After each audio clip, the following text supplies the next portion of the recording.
Chapter 608. Why did someone have everything the moment they were born? This feeling of indignation was even more indignant than when she found out that Song Yao was the eldest young miss of the Song Corporation. Bei Yunj was not interested in the conversation around her. She turned around. When are you going back? I'll send you back first. Shang Yin shook his head and smiled. I've already called someone to pick me up. Hearing this, Bei Yunj raised her eyebrows. She had always thought that Shang Yin did not have any acquaintances in Yincheng. Okay. Bei Yunj nodded. The few of them stood together. Even though they did not talk much, in Yu Ling's eyes, they were all from the same world. Only she came from a humble background. Yu Ling endured the distortion on her face, but she did not notice that there was a pair of gentle eyes beside her that were unhurriedly sweeping over her. There was no warmth in his eyes as he took in her changing emotions. Until suddenly, a servant ran over, panting. Young master, the pianist over there couldn't be changed. I bumped into young Master Fu on the way and young Master Fu sent someone to us. Sent someone? Ji Yiqing remembered that he did not have much of a relationship with Fu Yanbai. Why was he so polite? Yes, I originally went to the Golden Tripod restaurant to look for the boss and ask if I could hire a pianist. But his pianist happened to apply for leave. When young Master Fu came out, he pushed a lady. At this point, the servant was a little speechless. Fu Yanbai had really pushed that gentle-looking girl to him in front of everyone. Okay, her salary will be 10 times. Ji Yiqing nodded carelessly. Okay, young master. Hearing this, the servant heaved a sigh of relief. However, when everyone saw the young lady who came in with the servant, Yu Ling said instinctively, "It's her?" After a while, Yu Ling finally realized that the Song family was gone. It was understandable that Song Yao would appear here. Dong dong. At this thought, Yu Ling could not help but sigh at how times had changed. However, more than that, she felt an inexplicable sense of superiority and joy. Look, the high and mighty eldest young miss of the Song family was now playing the piano for her, a guest. How interesting. Yu Ling could not suppress the smile on her lips. Mr. Ji is such a good person. 10 times the salary. As soon as he finished speaking, before Ji Yiqing could speak, a figure at the side suddenly walked over. Yunj. Ji Yiqing reacted, not knowing what was going on. Yu Ling also frowned and watched as Bei Yunj walked toward Song Yao. Could it be that Song Yao knew Bei Yunj? Impossible. Just as Yu Ling's expression froze, Song Yao was already stunned. Yunj. After regaining her senses, Song Yao regained her senses. With Bei Yunj's identity, it did not seem strange for her to appear here. Seeing Bei Yunj's unhappy expression, Song Yao could not help but smile. Her voice was still as pleasant as a mountain stream. I play the piano quite well. Do you want to hear it? Bei Yunj raised her eyebrows, but in the end, she didn't mention Fu Yanbai. When did you learn the piano? 7 years old. My grandfather taught me. Song Yao's eyes curved. But there are so many people. I might be a little nervous. After saying this, Song Yao sat in front of the piano and fiddled with the keys casually. Bei Yunj looked at her for a while and only chuckled. She sat beside Song Yao, her fingertips landing on the black and white piano keys as she said lazily, "Don't be afraid. Play well." Chapter 609. Song Yao blinked and only smiled. Her gentle and refined appearance was an extremely high self-restraint hidden in her bones. Thank you, Yunj. Song Yao smiled. It was not only because Bei Yunj was willing to accompany her, but also because Bei Yunj was protecting her pride and dignity. You're welcome, our eldest Miss Song. Bei Yunj's tone was casual. She sat casually beside Song Yao, making Song Yao feel at ease. With that said, Bei Yunj listened to Song Yao and quickly distinguished which song it was. After a while, the two pairs of hands on the piano played together perfectly. Soon, someone exclaimed, "Wait a minute, this is Du Zhao's Star, River?" Du Zhao's piano piece was from the era of the gods in our nation's music industry. He became famous overnight and became an unsurpassable dark horse. Nowadays, not many people had the confidence to play such a difficult piece in front of so many people. After all, it was a professional level 9 song. I'll listen again. Is there Yun's spring night banquet? I'm going to explode. Spring night banquet? Some people who did not know did not understand what these people were excited about. You must have heard of the simplified version of Spring Night Banquet. It's Yu Manrin's new song. However, Spring Night Banquet is considered Yun's assignment to the International Musicians Association. It's simply a perfect assignment for the International Musicians Association. The girl said excitedly. I also heard that it seems like it's because old Mr. Du Xiao has always admired the national style, and expressed that he hoped that Yun would create a national style composition. That's why there was this spring night banquet. The original song is too magnificent and shocking. It's like a reappearance of the ancient dynasty. Other than her professionalism, even the simplified version of Yu Manrin's lyrics was written by Yun herself. My professional professor said that this is the benchmark of the national style. The amateurs who did not know much shut up. However, it sounded very godlike. This young lady is so amazing. She actually changed Spring Night Banquet to this. With river as the main theme, the style is harmonious and complements each other. At this thought, the girl suddenly felt very sad. No way? A big boss of this level is playing the piano at a banquet? What about me? After graduation, won't the only way out is to play the arrow on the road? Stop dreaming. It's not even your turn to play the arrow, her best friend whispered next to her. The girl. Not long after. Suddenly, someone reacted. Isn't that the eldest daughter of the Qin family? The eldest daughter of the Qin family plays the piano so well. Someone was surprised. The one beside him looks familiar too. Don't even think about it. To be able to reach this standard, she must be a socialite. That's the demeanor of a great family that's ingrained in their bones.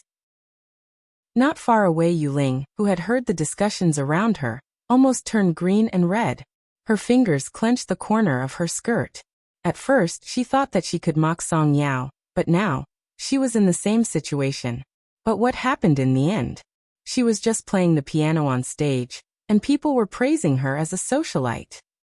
I know the song Spring Night Banquet too. George couldn't help but sigh. In country your folk songs are actually very difficult to sell.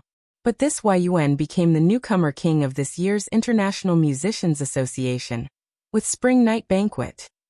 I heard that there was a conflict within the International Musicians Association previously because Du Xiao loved Yun's talent, but the other leaders disagreed and felt that Yun was too inexperienced. In the end, they didn't expect that Spring Night Banquet was as shocking as star back then. River. Chapter 610. It was his first time seeing someone who was not in our nation cause an uproar in the International Musicians Association. It was unbelievable. Besides, apart from his famous song, there was another reason why Du Xiao could successfully become the president back then. He was an immigrant and his nationality was our nation. This was an unspoken rule. If one wanted to obtain international glory, emigration was the best way to reduce controversy. But it was obvious that Yun had no intention of emigrating. Ever since she became a member of the International Musicians Association, she had not even taken a step into our nation. Even if she had never seen this person before, she could tell this person's character. It was not easy to predict. Yuling bit her lip. Aren't you deifying this person too much? He's not deified. Even history will be tolerant of such a person. George shook his head. If a person could reach an extreme in a certain aspect, it would be a contribution to human civilization that could not be ignored. Hearing George say this, Yuling did not continue. On the other side, Bei Yunj and Song Yao had also ended their duet. The applause lasted for a long time. Bei Yunj and Song Yao chatted as they walked in front of them. In the next moment, Song Yao and Yuling looked at each other. Yuling's heart palpitated inexplicably, and she panicked before she looked away. However, Song Yao's pupils constricted violently and she clenched her fists, her gaze gradually turning cold. Her lips curved. Yuling? Yuling did not speak, feeling guilty. So you're not dead. Song Yao's voice was calm, but it was a little scary. Bei Yunj, who was beside her, tugged her hand gently. After all, back then, the Song family was ruined because of this woman. How could Song Yao not hate her? Song Yao, before thank you for helping me. Yu Ling was afraid that Song Yao would tell her what happened back then. Was it to help? Back then, Miss Yu didn't seem to have given me the right to refuse. Song Yao clenched her fists, remembering how Fu Yanbai had humiliated her back then. Song Yao, but weren't we friends back then? Yu Ling bit her lip, afraid that Song Yao would expose her in front of Ji Yiqing. I thought you wouldn't blame me. However, when Ji Yiqing heard this, he unconsciously frowned, and his gaze towards Yu Ling also became colder. How would I dare to be friends with Miss Yu? Song Yao smiled. Her exquisite eyes were less delicate and more tenacious. I will make them pay for this. Song Yao curved her lips, her eyes filled with coldness. After all, you and Fu Yanbai don't deserve to live so well. She had once liked Fu Yanbai, but that was only in the past. Ever since her father's death, the world had changed in her eyes. In the past 2 to 3 years, she had only made one friend, Bei Yunj. At this very moment. Hearing this, a trace of mockery flashed across Yu Ling's eyes. Song Yao was still so naive. Could it be that she still thought she could make Fu Yanbai pay the price? Suddenly, a servant walked over. Young Master Fu outside is asking for someone. At this moment, Ji Yiqing had already roughly guessed what kind of complicated relationship this was. If he gave her to Fu Yanbai, wouldn't Bei Yunj tear him apart? What a joke! Just as expected. In the next moment, he heard Bei Yunj scoff, his tone slightly cold. The Fu Corporation is really capable. Hearing this, the servant also felt that something was wrong. Miss. She smirked. If he wants my person, let him come personally. Chapter 611. With that said, Bei Yunj pulled her to the table next door to get desserts. At this moment, just as Yu Ling was feeling mocked that Bei Yunj dared to treat Fu Yanbai like this, the Ji family servant spoke. Young Master, can I get Young Master Fu to ask for her? Yunqi Yujing Garden number 7. Do you want Fu Yanbai to look for her? Hearing this, Ji Yiqing turned around and smiled at the servant. The servant was speechless. Number 7. If he remembered correctly, it was the place where that person from the Hua family lived. What a joke. Hu and Yunqing dared to go to the Hua family to ask for her.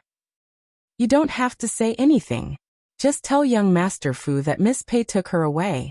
Ji Yiqing could tell that Bei Yunj knew Fu Yanbai too. Yes.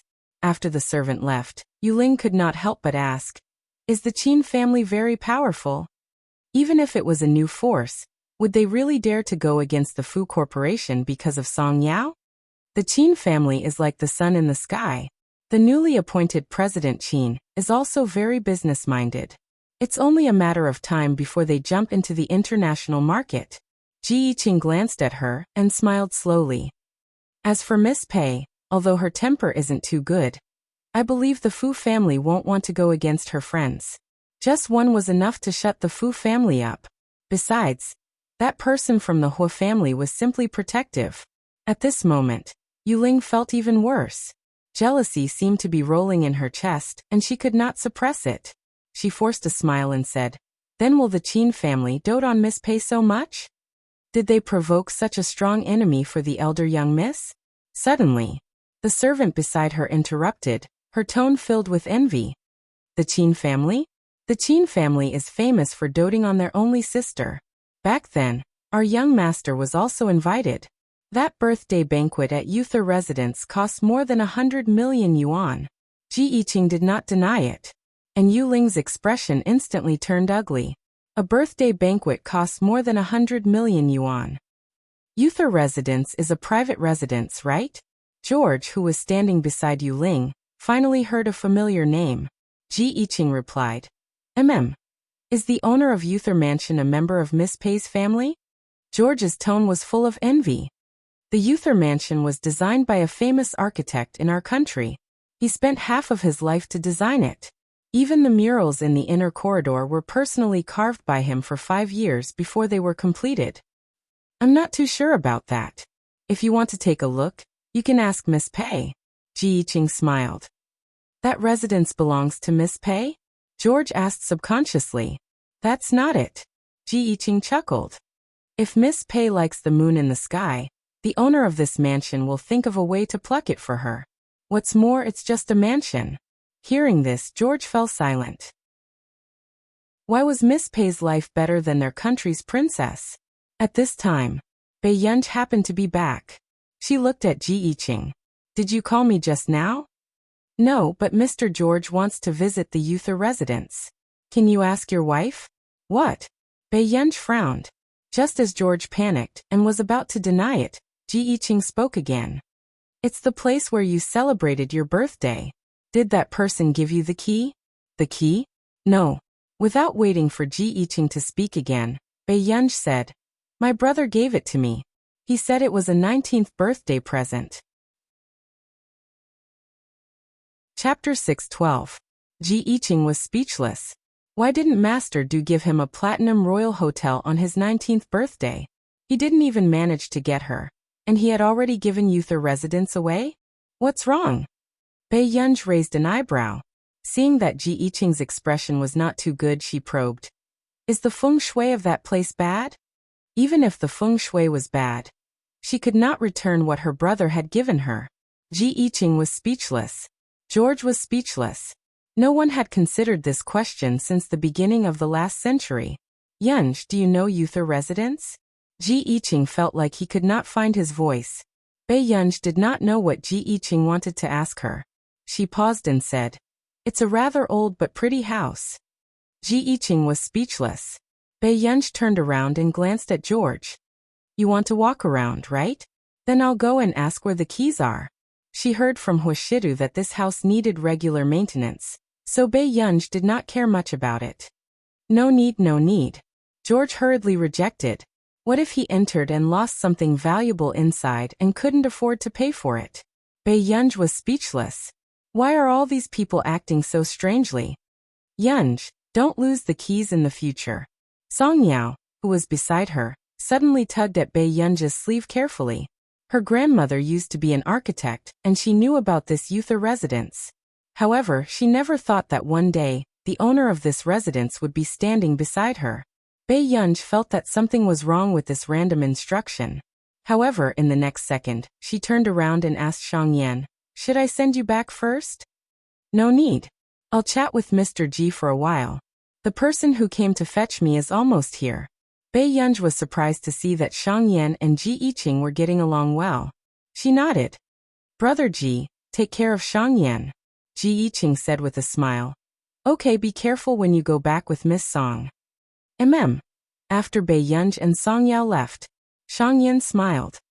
Mr. Ji's wine is very good. It's good that Mr. Shang likes it. Ji Yiqing smiled calmly. He had deliberately mentioned Huashidu just now.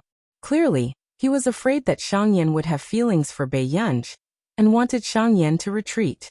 Shang Yan's fair and slender hands held the wine glass as he looked at the red wine inside.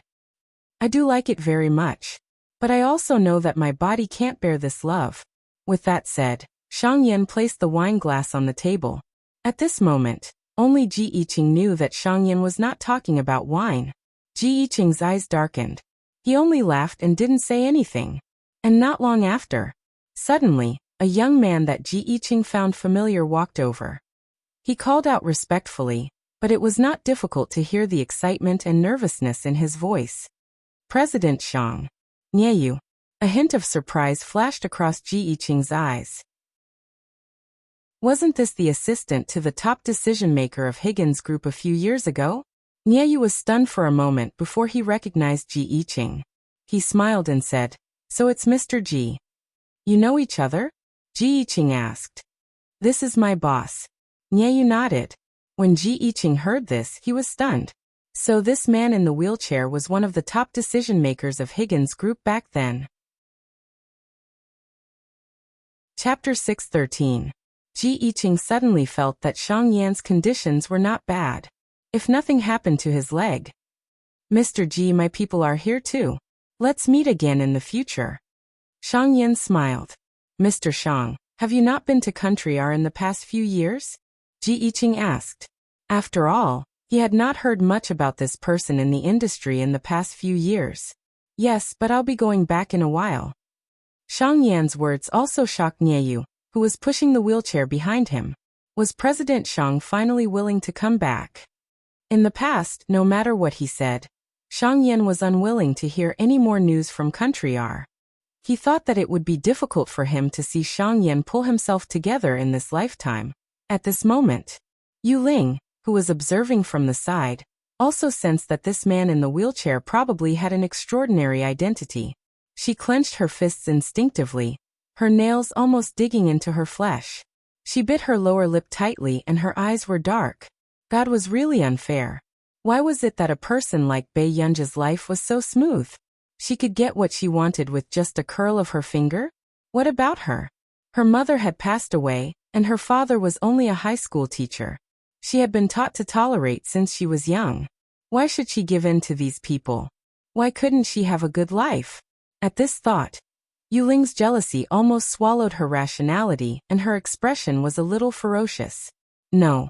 Back then, if she could snatch everything from Song Yao, she could also snatch everything from Bei Yunji. On the way, "Are you unhappy?" Potato asked. Bei Yunji could not help but tug at Song Yao's braid, her eyes filled with amusement. Song Yao glanced at her in amusement. After holding it in for a moment, she suddenly took off her yellow sun hat and put it on Bei Yunji's head. No. Bei Yunji was speechless. Bei Yunji took off her hat slowly and stopped tormenting her. As for Song Yao, she used to act like a lady, but ever since she was tortured by Bei Yunji, she had become more cheerful than before. "Yunji, thank you for today." Song Yao had two dimples when she smiled, looking sweet and quiet. Bei Yunji raised her eyebrows. "You're welcome, Sister Yao." Song Yao was speechless. This guy was really childish and liked to take advantage of others. Bei Yunji knew that Song Yao and Jianxi had similar hobbies. One of them had the nickname Jiancisi, while the other had taken her phone after adding her on WeChat, and added herself as Song Yao Yao. What a strange hobby of repeating words. To be honest, Yunji, I really want to make Fu Yan buy and Yu Ling pay the price through myself. But I know that I'm nothing now. Song Yao's eyes darkened. Previously, she had always felt that if Yu Ling was still alive, she would make Yu Ling and Fu Yanbai regret it. But today, when Yu Ling really appeared in front of her, she realized that she was no longer the eldest young Miss Song of the past. The Song enterprise was gone. She had nothing. Are there any other doubts about what happened back then? Bei Yunji asked. My father's company didn't do anything illegal or illegal. Fu Yanbai only put pressure on those who worked with my father, and made the Song family isolated and helpless. Song Yao shook her head. At this point, she could not help feeling a lump in her throat. Back then, she had heard her father and Fu Yanbai's conversation. Fu Yanbai said that as long as the Song family drew a clear line between them, nothing would happen to the Song family. Chapter 614. Father Song's love for Song Yao, his only daughter, could be said to be afraid that she would melt in his mouth and fall in his hands. Yao Yao. Bei Yunji was suddenly silent for a moment. Do you mind if I investigate the cause of your father's death? Song Yao was stunned for a moment before she looked up at Bei Yunji. Cause of death. Bei Yunji did not speak and only looked at her. Song Yao's voice was a little hoarse. Sure, thank. Bei Yunji covered half of Song Yao's head with the sun hat and covered her face. I'll stand with you for a while. I'll send you home later in case Auntie thinks too much. Hearing Bei Yunji's voice, the emotions that Song Yao had suppressed for so many years and the mask that pretended to be strong in her heart cracked like a flood breaking through a dam. At first she was just sobbing, but later on, she could not help but sob. After sending Song Yao back, Bei Yunji realized that there was a wet patch on her clothes. It was all because of Song Yao's uncontrollable tears when she suddenly hugged her. Bei Yunji was speechless. It was a little terrible. At this moment, Old Master Lung happened to call. Yunji, is it convenient to answer the call? Bei Yunji answered the call. Yes, what's wrong, Old Master Lung? It's about the matter you asked me to help investigate last time. I asked a rather capable junior to send you the phone number. After all, Old Master Lung was in the war zone, and it was not easy for him to deal with such matters. Okay, thank you, Old Master Lung. Child, why are you thanking me? Old Master Lung was grinning from ear to ear, but he was afraid of disturbing Bei Yunji's rest, so he hung up quickly. Soon after Bei Yunj returned from the shower, she glanced at the name Old Master Lung had written and called this person. Number 7-inch. Hello? I'm Bei Yunj. After the call went through, Bei Yunj said, Hello, my name is Lu Jian. I'm the captain of Yin Cheng's investigation team. The voice of the person who spoke also sounded like he had a perfect pronunciation. Bei Yunj smirked. Captain Lu. Miss Pei, you're too kind. I heard from Old Master Lung that you want to investigate the matter of the eldest daughter of the Song family, who went bankrupt 2 years ago? Captain Lu asked. Everything else can be put aside for now. But Song Yao's college entrance examination results were suppressed back then, and her student status was changed. I want to seek justice for her. When Bei Yunj said this, his tone was casual, but there was no warmth in it. Miss Pei, you should know who suppressed Miss Song's results, right? He wasn't afraid of getting into trouble, but this Miss Pei, wasn't that a little too daring? Yes. Bei Yunj's smile did not reach her eyes. Captain Lu, can you do me a favor? I will be responsible for all the consequences. Sure, Captain Lu replied. Thank you, Captain Lu. Also, can you help me investigate the cause of Song Yao's father's death? Upon hearing Bei Yunj's question, Captain Lu could not help but ask, Miss Pei, aren't you afraid of being retaliated against? That depends on how capable he is. Bei Yunj raised her eyebrows and spoke in an indescribably arrogant tone. Then no problem. 2 days later, there was a huge piece of gossip in Yincheng. The young master of the Fu Corporation had actually been brought to the police station from the company. Currently, the news was sealed off and no one knew what had happened. Over here, Old Master Fu sat in the visiting room with a dark expression. He raised his walking stick and pointed it at Fu Yanbai, questioning in a low voice, What on earth did you do outside? He had asked several old friends, but none of them could get Fu Yanbai out. Chapter 6:15. Fu Yanbai's expression was also cold. From the moment he entered the police station, he had figured out who the person who did this was. Other than Bei Yunj, no one was willing to do this for Song Yao. He really did not expect Huashidu to dote on Bei Yunj so much. Fu Yanbai had always felt that Huashidu must have instructed him to do this. Song Yao killed Yuling, so I'm asking Song Yao to pay the debt.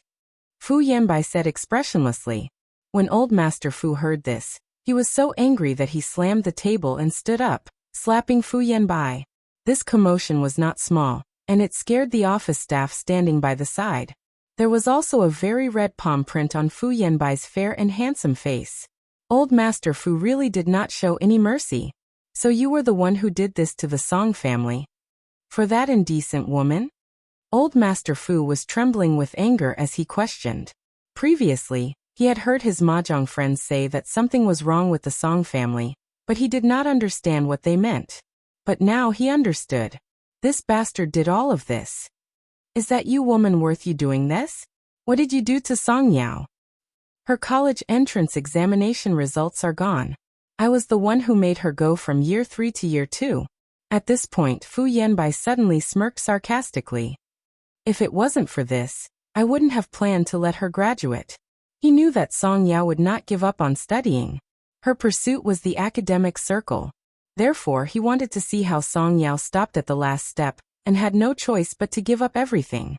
You're a man and you did such a thing to a young girl?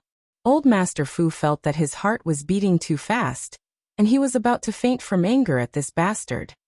If it wasn't for her, Yuling wouldn't have jumped into the sea. Fu Yanbai still did not think that he was wrong.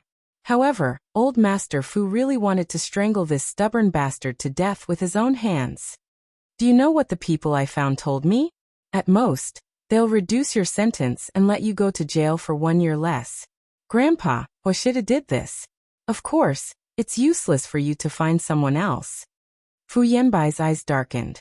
He wanted to see if Huashidu could dote on Bei Yunj so brazenly in front of these elders. Sure do? Old Master Fu was stunned. He did not understand why Huashidu would do this. Japan.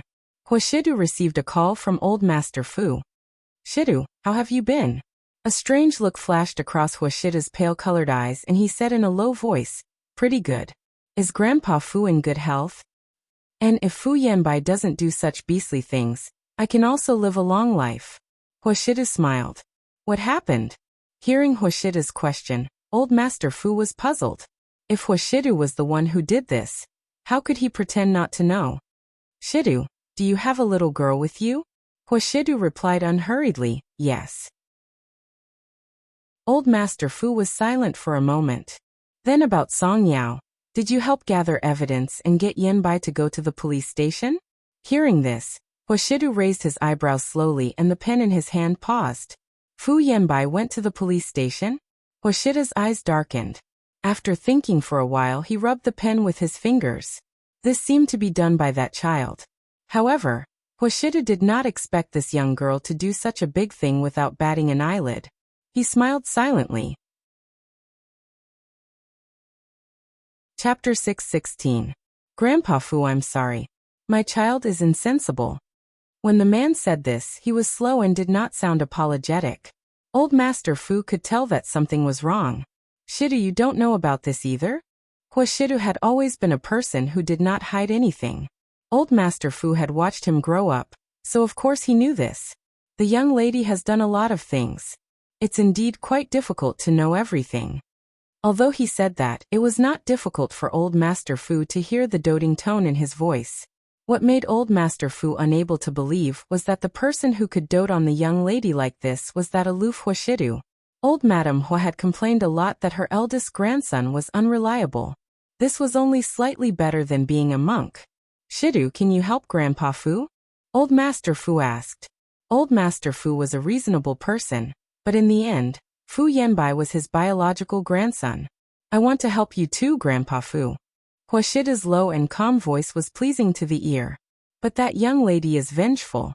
Whether I can start a family early in the future will depend on her. Soon.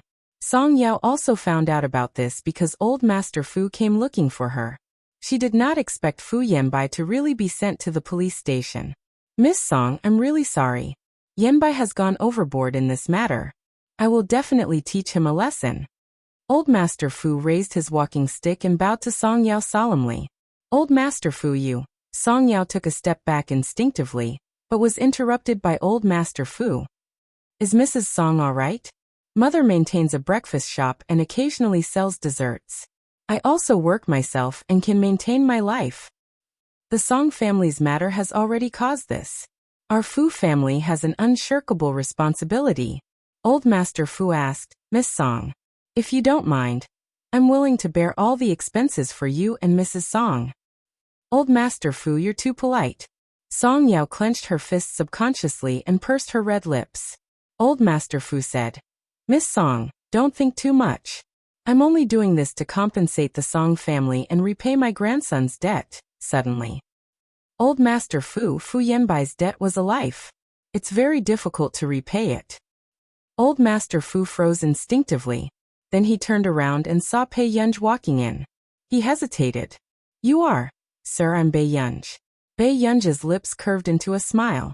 Old Master Fu looked at Bei Yunj for a long time. He didn't expect such a girl to make Fu Yanbai unable to get out of the police station. I know you. You were the one who collected the evidence against Yanbai, right? Bei Yunj replied calmly, yes. There was a long silence. Song Yao instinctively grabbed Pei Yunj and shielded her slightly behind her. But in the next moment, Old Master Fu sighed. That's true. It's just karma. Bei Yunj didn't dislike the old man. Sir, you don't have to run around for your grandson. If it wasn't for that woman, Yanbai wouldn't have done such a thing. Halfway through his words, Old Master Fu didn't want to talk about the matter between Fu Yanbai and that woman anymore. He only looked up at Song Yao helplessly and said sincerely, Miss Song, I'm very sorry about your father's death. Chapter 6:17. Old Master Fu, you don't owe me. Song Yao took a deep breath and smiled faintly. I have a good part-time job now. There's no need to trouble the Fu family. Seeing Song Yao's firm attitude, Old Master Fu did not say anything else. After Old Master Fu left, Song Yao suppressed the strange emotions in her heart and turned to look at Bei Yunj. Yunj, how did you send Fu Yanbai in? I asked a friend for help. Bei Yunja's words made Song Yao suddenly feel that she was the worst of Bei Yunja's friends. Yunj, Song Yao pursed her lips and her voice became softer. Did I cause you a lot of trouble? Pei Yunj knocked Song Yao's head and suddenly asked without rhyme or reason.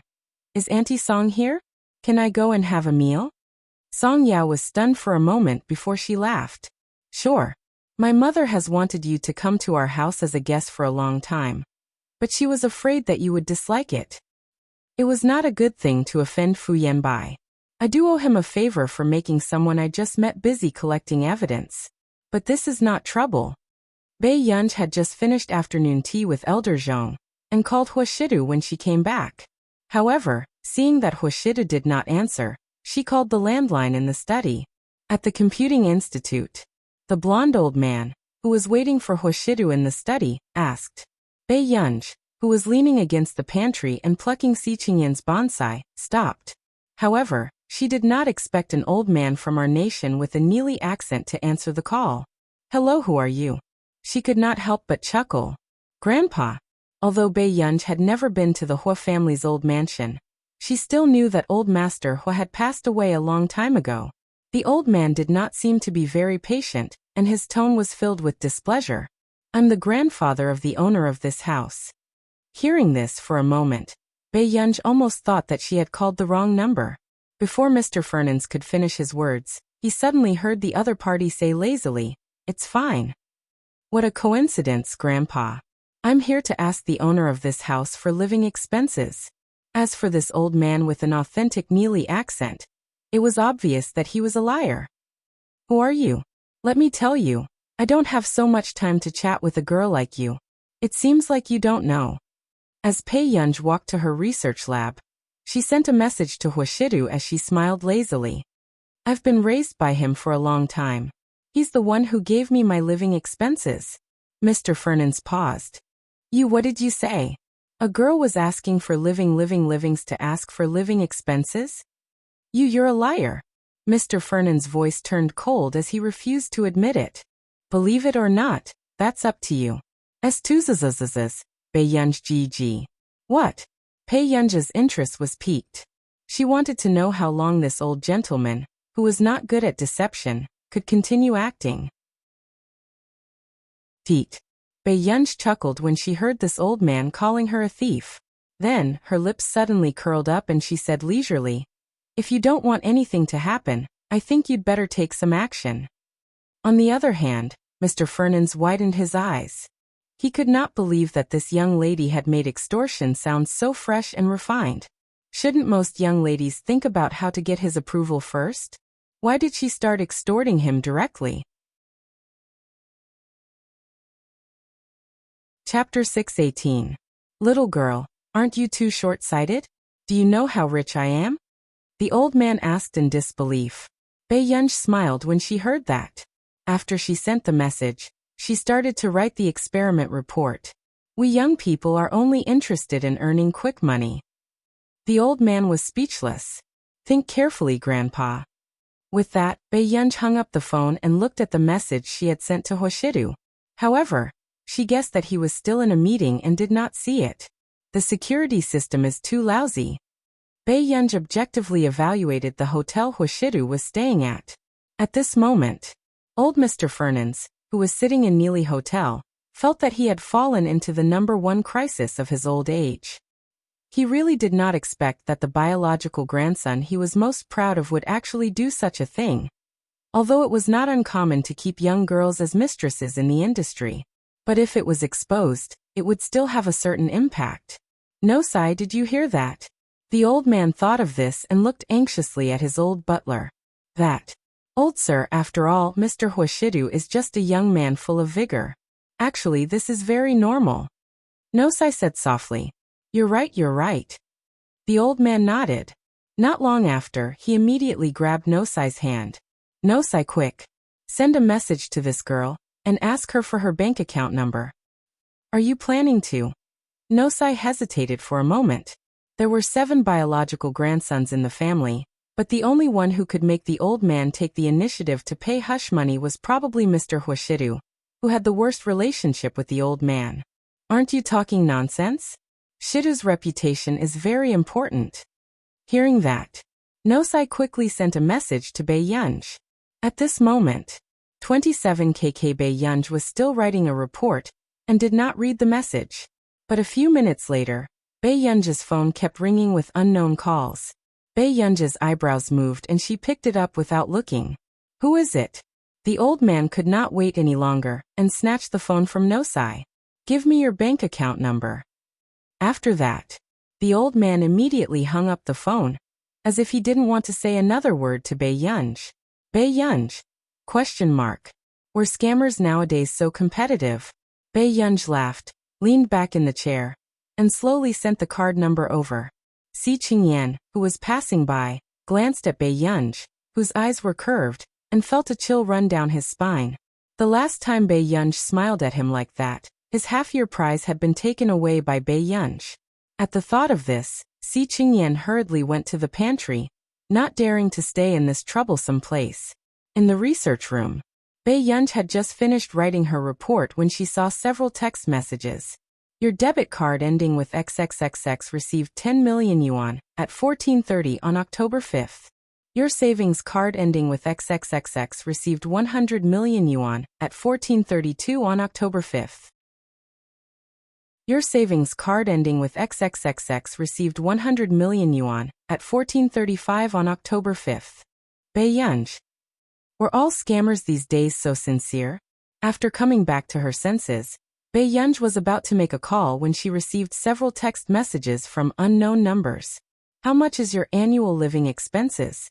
I'll give my grandson this much in advance. Is a year enough? Bei Yunj.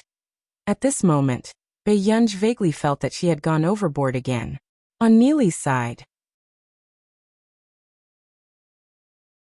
Chapter 619. The old man had even told his grandchildren in the past that if anyone brought up the matter of their lover, he would not have a grandson. But in the end, he had to pay for his favorite grandson's living expenses to keep the little girl? Did I give too little? The old man could not help but ask Nosai. Does this amount not match the value of our Fernan's family? I don't think that's the problem. It was unknown if the old man had heard him, but he nodded to himself and said, Anyway, Shida doesn't seem to be planning to get married. It's fine to have a little girl by his side. If what she wanted was money, then this relationship would be very strong. After all, our Fernan's family has plenty of money. Then, the old man came to a realization, and was pleasantly surprised. Then, didn't I buy Shidu a love that will never be lost? Nosai. Was he crazy, or was the old man crazy? Old man you. Before Nosai could finish speaking, he suddenly received a text message on his phone. Old man, I'm sorry. I was joking with you just now. As soon as he saw this message clearly, Nosai saw that the money that he had just transferred to Bei Yunj had been transferred back. This speed was even faster than when they had just transferred the money. But how did Bei Yunj know their bank information? Just as Nosai was thinking about this question, the old man's expression changed. He asked solemnly, Does she really think it's too little? Nosai hurriedly said, Old man, don't be anxious. Let me ask. Hurry, hurry, hurry. The old man urged nervously. On the other side, although Bei Yunj felt that this old man was quite strange, he did not seem like someone who would steal, so she did not care much. Ran one, however, not long after, Bei Yunj turned around and saw the old man sending money crazily. It was as if the 9-digit number was just a number to him. Bei Yunj. Looking at the endless transfer records, Bei Yunj's eyelids twitched and she immediately turned on her computer. A few minutes later, Norsi received a phone call. After hanging up, he said to the old man, Sir, there seems to be a problem with our account at the bank. We can't transfer the money to that lady. Why is there a problem now? The old man frowned unhappily. Maybe it was a little too much just now. Nacha's eyelids twitched. The living expenses that old Mr. gave that little girl were several times more than the living expenses of his own young master and young mistress. Yet he still felt that it wasn't enough. Why didn't he let Mr. Hoshidu and that little girl get married on the spot? No, I must make that little girl realize that our Fernan's family has money. The old man was very insistent. Nachi. Why was this kind of nouveau riche behavior vividly displayed by the head of an aristocratic family? On the other side, Bae-yunj was also returning this unexpected fortune to the original owner. Suddenly Hwashidu called. After answering the call, Bae-yunj heard the man's deep and pleasant voice. What's the matter, Yin? Brother, do you have another grandfather? Bae-yunj's question made Hwashidu, who had just finished a meeting, gradually darken his pale-colored eyes. Not long after, he said slowly, the Hwa family is actually my mother's home. Strictly speaking, I take my mother's surname. Chapter 620. Hearing this, Bae-yunj was stunned for a moment. She could roughly guess the reason behind this. Where did you find out about this? The man lowered his voice and laughed. His deep voice still sounded casual. I just made a call. An old man picked up. Bae-yunj did not hide it. She silently transferred all the money that the old man had just transferred back.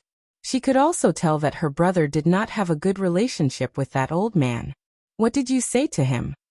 Bae-yunj said. I asked him to give me some money to spend. Not long after, the man's low laughter was tainted with a layer of bewitching magnetism through the electric current, and it tickled her. Bae-yunj also roughly explained what had happened just now. After hearing this, the man only said casually, little liar. How could she know that this was really Hwashida's biological grandfather? Suddenly, the man's deep and magnetic voice carried a frivolous smile as he whispered into her ear. Yin, do you want to be my child bride so much? Hearing this, Bae-yunj could not take it anymore, and hung up the phone. In a company meeting room in our nation, the man's low and hoarse laughter could not help but ring out. The female secretary who came and blushed, and her heart skipped a beat when she saw the man's handsome and noble appearance. This man's eyes were beautiful, and his smile was completely electrifying. It was affectionate and seductive. Mr. Hwa. The female secretary revealed her most impeccable smile. Boss is on the way and will be here soon. Do you need me to do anything for you? However, as soon as she finished speaking, the smile in the man's eyes had already disappeared. His pale-colored eyes were light and abstinent. No need. The Hwashidu in front of her was not like the men she had seen in the past. It was as if he was not interested in her existence. The female secretary's competitive spirit was aroused. She walked to Hwashida's side and sat gently on the conference table. Her soft and boneless hand brushed past the side of her snow-white thigh. A man like Mr. Hwa is swift and decisive in the business world. I think you have a strong desire to conquer other aspects. The female secretary's voice was low and gentle, as if she was flirting. If it was someone else, she would have already used the tip of her shoe to lightly rub against the man's trousers. However, she felt an inexplicable sense of fear towards this man. He always felt that it was unattainable. If this is EOM's cooperative attitude, we can tell Hamo not to come here. Hwashidu suddenly stood up. His tone was light and lazy, but his eyes were cold and distant. Hearing this, the female secretary panicked and her expression changed drastically. Mr. Hwa, I didn't mean that. She had heard that Mr. Hwa was a very clean and honest person. But did he really not need any consolation when he was alone in a foreign land? Miss, isn't it time for you to leave? At this moment, Sung-soo walked in and asked with a smile, what the hell? In Yunqing, she had to guard against those women with bad intentions. In Neely, these women were even bolder. I'm sorry, Mr. Hwa, Sung-soo quickly interrupted her with a smile. Madam, President Hwa doesn't like to be disturbed. The woman's expression changed. Without saying anything, she walked out. Did you let her in just now? Hwashida's voice sounded unhurriedly. Chapter 621. I hired you to work here to be a door god. Sung-soo could not refute for a moment. After struggling for a moment, he could only accept his fate. Master Du, this won't happen again. Hwashida glanced at him casually, and did not say anything else. 2 days later, 5 in the morning, Bae-yunj had just gone downstairs to get some water, and stood in front of the dining table, when she suddenly saw the man walking in. She was stunned. Brother Yu Huashidu had just gotten off the plane when he returned. He saw that the young lady was wearing a spaghetti dress, and her black hair was draped lazily over her shoulders. She was not afraid of catching a cold at all. Yun, you still did a lot of things when I wasn't around. The man curled his lips and took a thin blanket from the sofa. He covered the girl's shoulders and rubbed her head as a punishment. Bei Yunj put down the glass of water. Are you talking about the Fu Corporation? I heard from Grandpa Fu that you got Fu Yanbai involved, Huashidu said slowly. Huashidu said slowly. She could not tell if he was unhappy. Yes. Bei Yunj's eyes were clear and she did not hide it. Don't let Fu Yanbai's matter affect the Fu Corporation. The man reached out casually and pinched her cheek. His low and magnetic voice was lazy. He might not be the one to inherit it. Bei Yunj was stunned. Are there any other heirs to the Fu Corporation? Wasn't Fu Yanbai the only child? There's also an illegitimate child. Huashidu said casually. Bei Yunj understood. Old Master Fu doesn't have any intention of changing the heir, right? Let's see if that illegitimate child has some ability. Bei Yunj had always thought that if Huashidu knew about this, he would probably ask her to stop. However, she did not expect Huashidu to help her instead. Brother, are you planning to help that person? Bei Yunj asked. The Fu Corporation has to be kept. As for who inherits it, it has nothing to do with me. Huashida's thin red lips curled into a casual smile as he scratched her chin. At the Computing Institute, Bei Yunj spent the next 2 weeks preparing for a new project. Seeing that the door to Bei Yunj's research lab was tightly shut, Si Qingyan, who was in the courtyard, could not help but take a few more glances. What are you looking at? Zhong Shenglin patted Si Qingyan's shoulder and asked in confusion. No, I just can't imagine that someone of Master Pei's age can be so crazy when it comes to research. Si Qingyan couldn't help but admire him. Wasn't this patience a little too good? It had been more than 2 weeks. When he met Bei Yunj on the road, she didn't say a word. She seemed to be thinking about her research project. Before he could say anything, the man had already returned to the research room. You're the one who jumps up and down like a monkey every day. How dare you say that she's crazy? Zhong Shenglin had always been biased. He started to compare Bei Yunj and Si Qingyan the moment they disagreed. Si Qingyan was speechless. After he finished a project, he would have to rest for at least 3 months. He was not like this person, who continuously worked on the next project. However, Yunj is still young.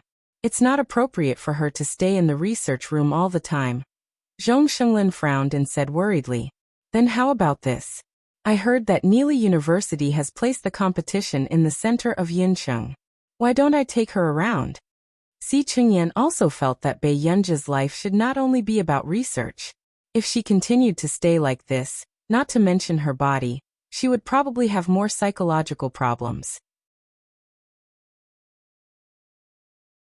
Chapter 622. Who else could it be for? They just want to meet our noble and cold scientific researcher. Si Qingyan chuckled. Zhong Shenglin was speechless. Why were those people still unwilling to give up? But don't worry. I heard Master Pei's conversation, and heard her personally reject Neely University's invitation to meet. Si Qingyan was still holding the thermos flask in his hand as he sighed. Our family is a hot treasure now. After all, the double nomination of the Farazg Award and the Busaka Award was indeed very shocking. There's no way they can snatch it now. Zhong Shenglin laughed coldly and pointed at the dozen bodyguards at the door. Do you see that? This door can only be entered, but not exited. Si Qingyan was speechless. Where did you find those people? All along, Si Qingyan had thought that Zhong Shenglin had gotten them to fight with someone for Bei Yunj. He was afraid that others would snatch what he had painstakingly poached. Zhong Shenglin could also see Si Qingyan's disdain. He reached out and knocked his head, his expression dark. What do you mean, where did you find them? This is what the higher-ups want. The higher-ups want? Si Qingyan was stunned. Zhong Shenglin said. To maintain safety. I'm afraid that criminals will target our computing institute. Si Qingyan was speechless. Why didn't we receive this treatment in the past? Hearing this, Zhong Shenglin looked at him and smiled without saying anything. When Si Qingyan saw this, he understood the reason. So they were here to protect Bai Yunj. Why didn't they just guard the entrance of her research lab? How spectacular would it be if they surrounded her? Si Qingyan could no longer suppress the envy, jealousy, and hatred in his heart. That will depend on when Yunj reveals her identity. Instantly, Si Qingyan understood. So it wasn't that he didn't want to stand at the door, but that she didn't want him. When would it be his turn to receive such treatment as a national treasure? Do your research well. You'll probably have this treatment in more than 10 years. Zhong Shenglin patted Si Qingyan's shoulder. Si Qingyan was speechless. This kind of consolation was worse than no consolation at all. At the end of the day, Si Qingyan was also very talented. Otherwise, how could he become a professor at Yun University in his 20s? However, ever since Bai Yunj appeared, she had given the others too much pressure. By the way, when did the competition in the city center start? Zhong Shenglin asked. Si Qingyan replied without hesitation. 2:30 this afternoon. Zhong Shenglin. Now who the hell would dare to get Bai Yunj out of the lab? Go and get him out. If you can't get him out, don't even think about getting this month's salary. Zhong Shenglin pushed him towards the entrance of Bai Yunj, and he slipped away quickly. Si Qingyan. Was this something a human would do? After turning around, Si Qingyan knocked on the door. Master Pei. Si Qingyan knocked a few times before the door suddenly opened. He saw Bai Yunj, whose expression was a little dark. Her excessively beautiful eyes were filled with impatience. What's wrong? Do you want to go to the city center with me? The moment Si Qingyan finished speaking, the door closed with a bang. At the same time, Bai Yunj said resolutely. No. Si Qingyan, who had almost been rejected, was speechless. A few minutes later, Bai Yunj returned to the computer and looked at the virtual data she had written. Not long after she sat down, she received another call.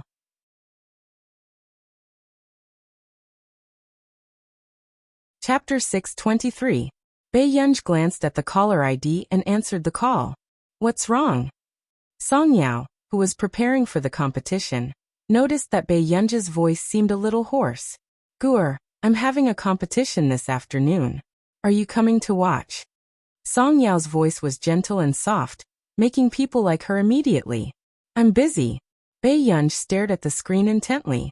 But I'm a little nervous to go on stage alone. Hearing this, Bai Yunj stopped working on the keyboard and asked, Are Tich and the rest not around? Tich and Jasmine are student notaries. It's not good for them to interact with me on the field. Song Yao glanced at her watch and smiled. If you don't come, it's meaningless to get first place. However, she did not expect to see Si Qingyan the moment she pushed open the door. Bai Yunj's eyes suddenly curved. Brother Yan? Si Qingyan was speechless. He hated Bai Yunj calling him that now. Hearing this, Bai Yunj smirked. After saving the data on the computer, he stood up. Okay, wait for me for half an hour. With that said, Bai Yunj hung up the call, took off his clean white coat and walked out. Lend me a car? I want to go to the city center. Soon. Every time she called him, nothing good would happen. What do you want now? Si Qingyan took a deep breath. My friend is having a competition. I'll go take a look. Bai Yunj probably did not rest well. The moment the air conditioner in the car was turned on, his voice was slightly hoarse and nasal. Si Qingyan looked at Bai Yunj in the back seat. She was wearing a loose sweater, and even the hood covered most of her face. She was leaning lazily against the car seat with her arms crossed, and he could not help frowning. Si Qingyan drove her to the city center. Because Bai Yunj did not have a driver's license, he did not dare to borrow her car. Why are you going to the city center? Si Qingyan could not help but be puzzled. But now, with Bai Yunj's crazy research, her body would not be able to take it sooner or later. Nothing will happen. Bai Yunj licked her lips. Her voice was still hoarse. Yunj, haven't you been too unrestrained recently? If this goes on, how long do you think you can live? There were also many scholars in the scientific research circle. Due to their profession, they were exposed to too much radiation. Their lifespans were shortened, or their appearances were damaged. However, in the field of computing, As long as he took good care of his body, there would not be any accidents. At this moment, someone pointed at the girl in the white dress and said enviously, "She has such a good temperament." "You're talking about that? That seems to be a student from Neely University's Art Academy. Her name seems to be Yuling." The girl recognized Yuling, Neely University? "That's amazing." Si Qingyan couldn't take it anymore and threw a bottle of water behind him. In the city center auditorium. "Look at that big sister, she's so pretty." Yuling also heard the discussions behind her. The corners of her lips curled up at the perfect angle, as if she was used to these praises. "Spirit. She's more than just amazing. She's one of the student notaries for this year's math competition. You have to know that all the previous notaries are influential figures in Neely University." Hearing this, everyone looked at Yuling with even more admiration. "She's so good-looking and so outstanding. Is she the female lead who walked out of the movie?" In the distance, Yuling's mentor called out to her. "Professor, what's wrong?" Yuling took small steps forward and asked with a smile. "Go and gather with the other student notaries. The competition will be official soon." Chapter 624. Who are the other student notaries? Yuling didn't know about this. She was able to get this spot because she knew a senior who happened to have an infectious disease and couldn't go abroad. As for the school, they couldn't find any other students to replace them, so they found Yuling, who was already in Yuncheng. Tich and Jasmine. The tutor's eyes were proud and he couldn't stop smiling. They are the students of. Yuling had some impression of this name. She seemed to have heard this person's name a lot recently. An amazing scientific researcher. The tutor praised with some regret. "This is the first time I've seen such a genius, but she's from country A." Country A? Yuling was stunned for a moment, and couldn't help but look at her tutor. She was actually aware of some of the bad practices in country R's academic circle. Many scholars in country R actually had a lot of prejudice and conflict against scholars from country A. Not to mention praising a scholar from country A so straightforwardly. So, how amazing was this person that these arrogant people were willing to admit it? "That's right." The tutor looked at Yuling and smiled. "You won't understand even if I tell you this. Such an existence is a genius that every big country is willing to fight for." Being said so straightforwardly, the smugness on Yuling's face instantly disappeared and she even stiffened. "Is that so? I have to admit that country A is developing rapidly now. But in reality, it will take at least 200 years for country A's computing field to catch up with country R." The tutor shook his head and smiled helplessly. But now it doesn't seem to be the case. A genius who appeared out of nowhere could easily cause a change in the world situation. "She is that amazing?" Lele asked. Yuling couldn't help but ask. "Yes, we estimate that country A's computing field will make an immeasurable leap in the years she's alive." The tutor was sincere and envious. "But I heard that she seems to be very young, maybe only in her 30s or 40s. The younger she was, the faster country A's computing field would grow." At this moment, after the tutor finished speaking, he felt that he had said too much and immediately said to Yuling, "Go look for Tich and the others." "Okay." Yuling lowered her head and no one could tell what she was thinking. Last time when she left the Ji family, it was obvious that Ji Yiqing had no interest in her. But now, she had the chance to come into contact with Tich and Jasmine. The two of them were famous second-generation heirs of the richest families in country R. If she could befriend one of them, she wouldn't have to live like before anymore. Thinking of this, Yuling's eyes darkened and she quickened her pace. Soon, in the long corridor backstage, she saw two handsome foreign men. Yuling blushed. "Is it Mr. Jasmine and Mr. Tich?" Jasmine's appearance was handsome and unruly. His temperament was a little roguish, and his pair of blue eyes were mesmerizing. As soon as Yuling's eyes met his, she couldn't look away. "You are?" Jasmine leaned against the wall lazily and glanced at Yuling. "I'm Neely's student notary. Teacher. Hopes that we can go find him together." "All right, let's go together then." Jasmine nodded, but after that he chatted with Tich the entire time. He didn't even look at Yuling. Chapter 625. Tich didn't know what Jasmine was thinking. Did he like Song Yao? Was he being too daring? If they broke up and his ex-girlfriend was his teacher's good friend, was there anything more suffocating than this? Seeing that Tich ignored him, Jasmine was still immersed in his own imagination. How could he woo his teacher's good friend?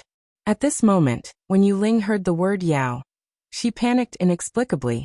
However, when she regained her senses, she immediately dismissed her thoughts. What a joke! With Song Yao's current status, she did not even have much contact with the upper-class society. How could she come into contact with a rich second-generation heir like Jasmine? Yuling calmed her nervous breathing and said with a smile, "Mr. Jasmine, do you have a girl you like?" Jasmine glanced at Yuling and only nodded, not saying anything. Hearing this, Yuling felt an inexplicable imbalance in her heart. She did not know who had captured the heart of a top young master so easily. She was most likely one of those noble ladies who was well matched in terms of social status. Yuling gave a fake smile. "Mr. Jasmine is so outstanding. Why don't you dare to express your feelings? With my status, I might not have the right to woo her." Jasmine had added Song Yao's account some time ago and clicked into Song Yao's WeChat moments. He had almost secretly taken photos of Bei Yunj. She would not show her face. At most, she would only show her side profile slightly.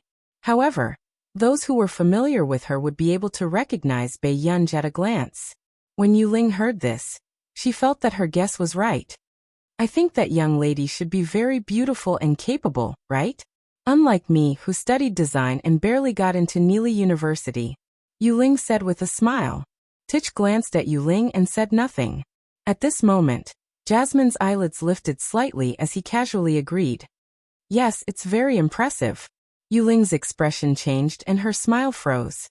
Shouldn't most of the guys be praising her tactfully at this moment? At this moment, Yuling did not say anything else.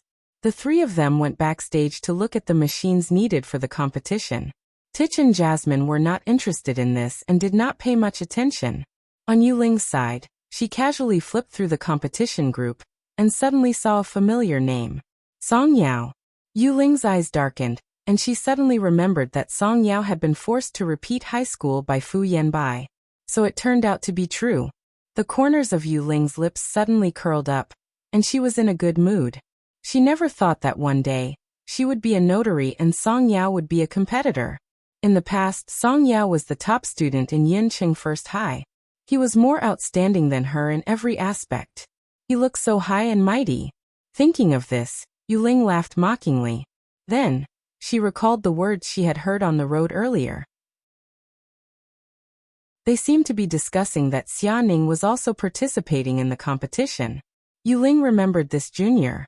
She had a good relationship with her back then, and she was talented in mathematics. It was more than enough to get into the top 3 of the competition. Suddenly, Yuling laughed and suddenly swiped the screen, changing Song Yao's original opponent to Su Xianing.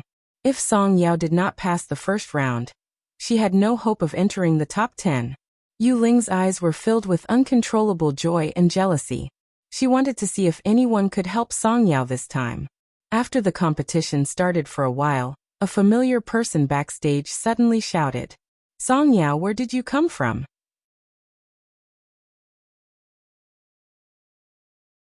Chapter 626. Song Yao wiped her sweat and placed a plastic bag on the table. Her voice was clear and gentle. "I bought something." "Are you sick? Why did you buy medicine?" The girl looked over and saw that there seemed to be a box of cold medicine. "It's not for me." Song Yao laughed. Hearing this, the girl finally noticed that there was something else in the plastic bag. "For a child? My brother liked to eat these snacks when he was young, but he didn't like them after junior high school." Hearing this, Song Yao could not help but smile. Yes, only children like them. The competition started very quickly. Although it was called an auditorium, the size of the building was more like a large event venue. There were high platforms on both sides and a large screen in front of them, making it easier to see the competition venue. About half an hour later, Song Yao glanced at the time and did not see Bei Yunj, so she could only put the things in the lounge first, because she would be going on stage soon. What the F***ck? What the hell? Our opponents are Su Xianing and the rest? Song Yao's teammates' faces were almost ferocious. Let our country's teams kill each other? Neely University is heartless. This competition is randomly matched, another person said. At this moment, another boy sighed. But I heard from that blabbermouth in our class that our opponent is clearly the M country team. She did not expect to be deceived by fake news. Song Yao, we've dragged you down. If I had known, I wouldn't have teamed you up. The other three were very embarrassed. Song Yao was stunned for a moment before she smiled. It's okay. However, as soon as he said that, someone knocked on the door of their lounge. Song Yao's team, right? The bespectacled teacher asked. Song Yao was stunned. Yes. Congratulations on advancing. All the best in the next round. With that said, the teacher turned and left. Song Yao's entire team was speechless. What was this? They had won before the competition even started. Xiaheng, did you buy a place behind our backs? The two girls looked at the boy with a rich family background. Xiaheng was speechless. Was this something he could *king afford? He couldn't even buy it with his entire family's wealth, alright? Su Xianing, who was in the next group, was also confused. Why is that? Su Xianing pursed her lips. She had just seen that her opponent was Song Yao. So she had been looking forward to the moment when she would embarrass Song Yao. But how did she advance? What about Song Yao's team? There's an individual international player in the next group. According to the rules, the team that the individual international player is in will directly advance to the first 3 rounds. As soon as he finished speaking, the members of Su Xianing's group all sucked in a breath of cold air. Originally, they thought that hugging Su Xianing's thigh was already good enough. In the end, the neighboring group advanced without competing? An individual international contestant? Then why isn't our Xianing one? Some people were unwilling. Hearing this, the teacher just smiled and said, individual international contestants need to be recommended by internationally recognized scientific researchers. In our Yin University, only the former principal has this qualification. Who on earth is in the next group with such a big background? Everyone was instantly curious. I guess it's that guy. I heard that his family is very rich. Chapter 627. Hearing this, everyone fell silent. There were many scholars who looked relatively poor in the scientific research field. They really loved scientific research and did not pursue money. However, it was impossible to say that the scientific research field could not earn money. Everyone still remembered the 10 billion yuan project from a while ago. I really hope that we will still meet the next team in the next round, someone said softly. However, when Su Xianing heard this, her expression did not look too good. With a dark expression, she clenched her fists. Song Yao was really lucky. Not only could she participate in the competition for no reason, but she was also assigned to the same team as the international individual contestants. At the same time, Yu Ling, who was also looking forward to Su Xianing and Song Yao's competition, realized that something was wrong. It had been an hour, and she still hadn't seen Song Yao and Su Xianing. What on earth was going on? Yu Ling regained her senses, and immediately went backstage to check the information. She found that Song Yao and Su Xianing's team had advanced directly. Her expression changed, not knowing what was going on. Then her voice was sweet. Teacher, there seem to be 2 teams here who didn't compete and advanced directly. Oh, you're talking about this. We have an international individual contestant in this competition. Her team will advance directly, and so will her opponent, the teacher said carelessly. Hearing this, Yuling almost couldn't maintain her expression. What kind of luck did Song Yao have? She actually encountered such a good thing. But this is also rare. It's rare to meet an international individual contestant. After all, an international individual contestant will advance to the 3rd round directly. If there are a few more international individual contestants, the competition won't be able to compete. Yuling suddenly had a bad feeling. She looked at the next round of competition. It was still Song Yao's team. But a few seconds later, Song Yao's team skipped over and advanced again. The international individual contestant was actually in Song Yao's team. Cool writing. Yuling's expression was extremely ugly. After these 3 rounds, Song Yao had completely picked up the ranking for nothing. Yuling took a deep breath, anger surging in her chest. She had never thought that Song Yao would be so lucky. About an hour later, Song Yao's team finally appeared. Coincidentally, they still bumped into Su Xianing's team in this round. However, Su Xianing's expression did not look too good. Their group had also passed 2 rounds of the competition before they could advance to the next round. But what about Song Yao? He had actually advanced so easily. Su Xianing bumped into Song Yao backstage and laughed coldly. "You're really lucky. I don't know how you managed to cozy up to her." After that, Su Xianing left, while the people in Song Yao's team looked confused. What did he mean by Song Yao cozying up to him? They were clearly the ones who were riding on the golden coattails. This round of the competition began. Su Xianing's group appeared first. Because Su Xianing had an artist sister, she was considered half a public figure. Many people in the stadium were cheering for Su Xianing. There were even fans of Su Xianing's sister who came to hold banners. Su Xianing raised her chin and naturally accepted these gazes. At this moment, Yuling, who had finally waited for Song Yao's competition, was also staring fixedly at the calm Song Yao backstage. Didn't Song Yao feel inferior?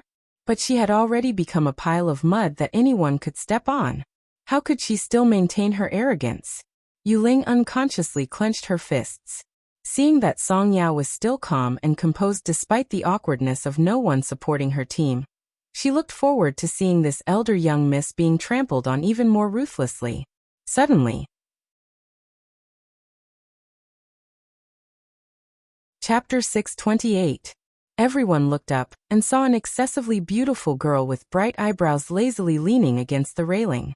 She raised her arm casually, revealing a small section of her cold and fair arm.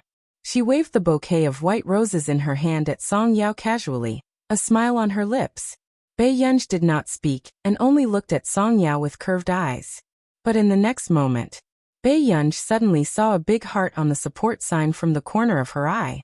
So she narrowed her beautiful eyes and suddenly smirked. Her arm under her loose sweater bent, and she made a heart for Song Yao. Si Qingyan was speechless. Master Pei's D***MN desire to win. She did not even want to lose. On the other hand, the fangirls below the stage who were pulling the banner for Su Xianing were inexplicably excited when they saw this scene. The girl's heart was about to fly. F***CK, what kind of scene is this? It's too cool. Is this really the friendship between 2 girls? Boo-hoo, she dotes on me so much. Why is my brain filled with dirty thoughts? Ah, that young lady in the stands is amazing. She's too good. She's killing me. All of a sudden, someone in the crowd woke up. Wait. No. This is Bei Yunj. Hearing this, many people who had watched their traveling became excited. On the stands, Si Qingyan could not help saying, "Master Pei, it's not good to whistle in public. I don't want to either. Otherwise, Sister Yao won't be able to see me." Bei Yunj supported her head with one hand, her voice a little nasal. It sounded like she was feeling a little unwell. At this moment, Tich, who was in the front row, was silent for a long time before he poked Jasmine with his elbow. "With teacher around, are you sure you can flirt with Song Yao?" Jasmine was speechless. He did not expect to give Song Yao such a surprise. So, was he only worthy of being single? At this thought, Jasmine could not help but look at Song Yao. Seeing Song Yao's exquisite face flushed red, he felt that his biggest love rival might be his teacher. How could he catch up with her? Su Xianing glared at Bei Yunj in the distance and laughed coldly at Song Yao. "Since you're so capable and can get a spot in the competition, why don't you get one for Bei Yunj too? Student Su, you should take care of yourself." Song Yao smiled elegantly and calmly, her voice not aggressive at all. "I promised her that I would get first place since she's here." "Listen to Yan." Su Xianing sneered. Although she said that she was dreaming, she began to be on guard. After all, there was an international player in Song Yao's team. But in the next moment, when all the contestants' information appeared on the big screen, everyone was shocked. The screen was filled with blue words, but only Song Yao's line was bright red. Contestant. Song Yao note. International individual player, F***CK. The international individual contestant is Song Yao. No wonder Song Yao could continue participating in the competition, even after being chased away by the professor.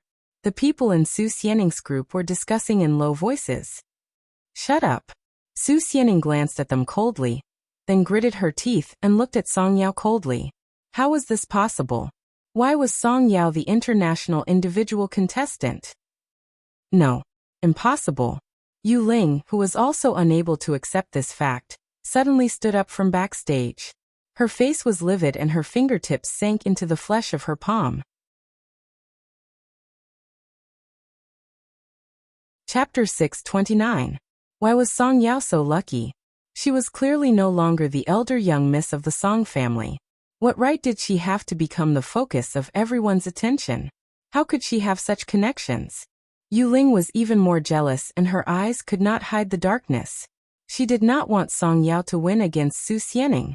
As soon as this thought appeared, Yu Ling pursed her lips and suddenly touched the screen, trying to change Song Yao's team's topic. What are you doing? The sudden voice made Yu Ling shrink her hand subconsciously. She turned around and saw Tich's cold expression. I want to see this topic. Yu Ling's heart was beating very fast and she did not dare to look into Tich's eyes. Seeing Yu Ling's strange appearance, Tich only frowned and glanced at the screen. Song Yao and Su Xianing's topic appeared on it. Although Tich felt that this woman was strange, he did not have any evidence. He only said coldly, "If you want to see it, go and see it live. The notary is not for you to play." Yu Ling's expression changed. It was also her first time being reprimanded like this. She bit her lip. "I got it." Tich glanced at the screen. After confirming that there was no problem, he looked up at Yu Ling. The meaning of this gaze was obvious. "When do you plan to leave?" Seeing that Tich was not soft-hearted to her at all, anger rose in Yu Ling's heart. She took her work pass and left. On the stage, Yu Ling even saw Bei Yunj on the stage, and a mocking smile appeared on her lips unconsciously. Soon she walked to Bei Yunj's side. "I heard that Miss Pei is also a young lady from a wealthy family who led a wandering life. She only returned to the Qin family when she was 17 years old." Bei Yunj did not even look at Yu Ling, but Yu Ling still laughed. No wonder. Ordinary socialites and young ladies probably won't be with Song Yao. Is Miss Pei so close to Song Yao because of her past experience? Bei Yunj fiddled with the cigarette she had just snatched from Si Qingyan, but when she heard Yu Ling's voice, she immediately lost her interest. Miss Yu doesn't even let go of the time for a cigarette. Bei Yunj glanced at Song Yao, who was below the stage. Seeing that she was looking over, she subconsciously hid the cigarette behind her. She didn't want this girl, who looked gentle like water, to chase after her and preach to her. The higher Miss Pei promotes Song Yao, the worse someone will make her fall. Do you think she's still the eldest young Miss Song from back then? Yu Ling laughed sarcastically. Miss Pei should know that as long as Fu Yanbai thinks that I'm dead, Song Yao will be a murderer for the rest of her life. Bei Yunj looked up, but there was a frightening coldness in her eyes. Suddenly, she laughed silently. "You like to play dead so much? That's right, only an idiot like Fu Yanbai would fancy you." From the corner of her eye, Bei Yunj glanced at Song Yao, who was frowning and looking at her uneasily. Then, she threw the cigarette she had hidden into the rubbish bin beside her openly in front of Song Yao. She smiled casually. "Miss Yu, are you looking for Fu Yanbai? Let's go to the Public Security Bureau of District 1 of Yunqing City. It will be quite difficult for him to come out without 2 or 3 years." As soon as he finished speaking, Yu Ling's expression changed. "What did you say?" Fu Yanbai went to the police station? Yu Ling rarely watched the news and did not know about this at all. After regaining her senses, Yu Ling looked up and gritted her teeth. "You did it." Was this Bei Yunj crazy? Wasn't she afraid of the Fu family's revenge? Chapter 630. Bei Yunj's clear voice was gentle. "I just did something that a member of society should do." Yu Ling widened her eyes. She really never thought that someone would be able to get Fu Yanbai into the police station. Don't keep appearing in front of me. I'm not very friendly either. Bei Yunj smirked, her lazy eyes full of high spirits. She approached Yuling step by step, her warm palm suddenly holding her neck gently, but her eyes were cold and ruthless. Her smiling voice landed in Yuling's ears, but it sounded like a voice from hell. You won't die if you fall from here. But if you're unlucky, it's hard to say if you'll break a bone. Don't you think so? Bei Yunju. The back of Yuling's head turned cold. Before she could warn her, she was suddenly pressed by the hand on her neck, and her waist hit the railing. This made Yuling's face pale, and she did not dare to speak anymore. I'm just joking with Miss Yu. Don't be afraid. Bei Yunj suddenly retracted her hand, her eyes brightening. She slowly took out a tissue and wiped her hands. However, Miss Yu, you heard that I returned to the Qin family from outside. How could you not know that I was in a mental hospital before? Hearing this, Yuling's scalp suddenly turned numb as she remembered this. Bei Yunj did have records of being hospitalized in a mental hospital. Even if Bei Yunj really pushed her down, the Qin family could use this to ensure that Bei Yunj would be safe. After all, she heard that the fake young lady from before had been pushed down the stairs by Bei Yunj more than once. Thinking of this, Yuling immediately felt a chill run down her spine. She almost ran away from the high platform. At the same time, the competition was continuing. Bei Yunj turned around and walked downstairs herself. There was a huge disparity in strength in the competition on stage. It was almost a one-sided suppression by Su Xianing's team. Bei Yunj glanced at the results on the screen calmly. 2-7. Su Xianing's team was 7 and Song Yao's team could not catch up. However, at this time, Song Yao had not appeared at all. Her teammates were answering the questions. Teacher? Jasmine was originally watching from the sidelines, but when he saw Bei Yunj coming down from the high platform, he immediately went to Bei Yunj's side and shouted in a low voice. Okay, don't be noisy. Bei Yunj responded faintly. She pulled up her hoodie and pursed her red lips. He looked unapproachable. However, Jasmine, who was already familiar with Bei Yunj, also noticed that something was wrong. Teacher, are you nervous?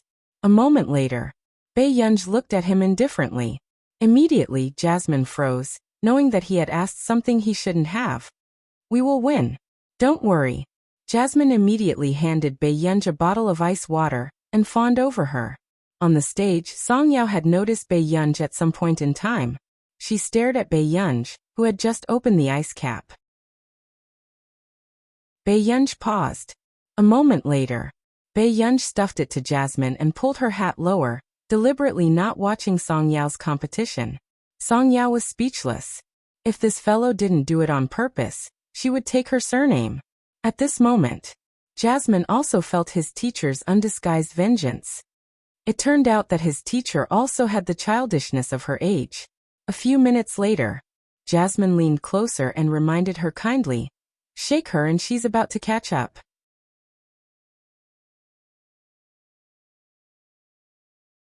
Chapter 631. Jasmine did not see that Bei Yunj had been pinching her loose sleeve with her left hand. Not only Su Xianing, even Professor Wei's face turned green. He had carefully paved the path for Su Xianing, but in the end, it was suppressed by a student from the ordinary class not long ago. Professor Wei's expression was ugly. At the thought of Song Yao's recommendation, he could not help but take a deep breath. Professor Wei, what's wrong? Suddenly, a colleague who saw Professor Wei leave shouted. However, Professor Wei did not seem to hear him, and left without looking back. Soon, in the first real competition, Song Yao successfully advanced. In the next few rounds, Song Yao also won beautifully.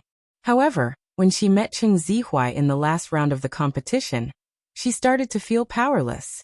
Cheng Zihuai was indeed very talented in mathematics. In addition, the Qingchong Computing Center had been nurturing Cheng Zihuai carefully, so his strength had long surpassed his peers. Student Song, I'm sorry. I can't give in to you in this competition. Cheng Zihuai's face was cold and arrogant, but he was polite to the girls, causing all the girls present to have a good impression of him. You don't have to be polite, Student Cheng. After all, we're all aiming for first place. Song Yao's lips were still curved, but her simple words made everyone present feel inexplicably hot-blooded. Such a gentle young lady turned out to be so arrogant. There was too much of a contrast. A dark look flashed past Chung Zihuai's eyes. At the same time, he glanced at Bei Yunj below the stage and revealed a trace of mockery. Bei Yunj's friend does have a bit of Bei Yunj's temper. The team member beside Song Yao looked at Chung Zihuai opposite her. He seemed to have a grudge against Song Yao's friend and felt even more doomed. This time it was so difficult to catch up with the score. They probably couldn't make it. The notification light on the screen turned from green to red. One Ting Pavilion, the original medium difficulty questions had been changed to high difficulty questions. The type of questions had not appeared much in the past few years. The professors from all over the world were speechless. Who the F***CK was so stupid to use the newly deciphered formula in the competition? Which high school student would be so bored as to read the questions and thesis? F***CK, who is this long video for? Sorry to disturb you. I felt like I was reading a heavenly book just now. What has appeared now? Even though the people present did not understand the questions in front of them, the feeling of taking up almost half of the screen made their scalps tingle. Many people were already afraid of mathematics. When they saw the scene, they were so immersed that they almost suffocated. Was this a problem that a human should solve? Other than the professors, only Jasmine and Tich were able to answer their teachers' questions with ease. After all, every time Bei Yunj released something, they would be the first to pay attention to it. Their teachers had always wanted their students to develop in an all-round way. On the field, almost all the contestants wanted to kneel before these two questions. Both Song Yao and Chung Zihuai were silent. It was as if the competition had stopped. However, at this moment, only Song Yao suddenly remembered that when Bei Yunj was bored the last time, he had pressed her to explain this topic for the entire afternoon. Song Yao barely understood. After all, the difficulty of this question was not within her tolerance range. Chapter 632. Jasmine was speechless. If it was his teacher's handiwork, then wouldn't it be completely ruined? Fortunately, the questions on the left and right were all new types and were not more difficult than Song Yao's. Fortunately, it's my question. Bei Yunj had taken off her hat at some point in time and laughed leisurely. Jasmine turned to look at Bei Yunj, speechless. Did you misunderstand your question? What did he mean by fortunately? It was his question. Song Yao will definitely win. Bei Yunj opened a bottle of iced cola with one hand and drank a few mouthfuls after saying that lazily. Jasmine was speechless. Where did his confidence come from? If his teacher wasn't Bei Yunj, he might not have been able to solve this question immediately. Then just as Jasmine was about to say something, he suddenly heard a voice behind him. That young lady is answering. Isn't she too amazing? This question feels like a heavenly book. Jasmine turned around instinctively and saw the gentle-looking girl swiping her slender fingers across the screen. On the big screen, her answer process was gradually shown.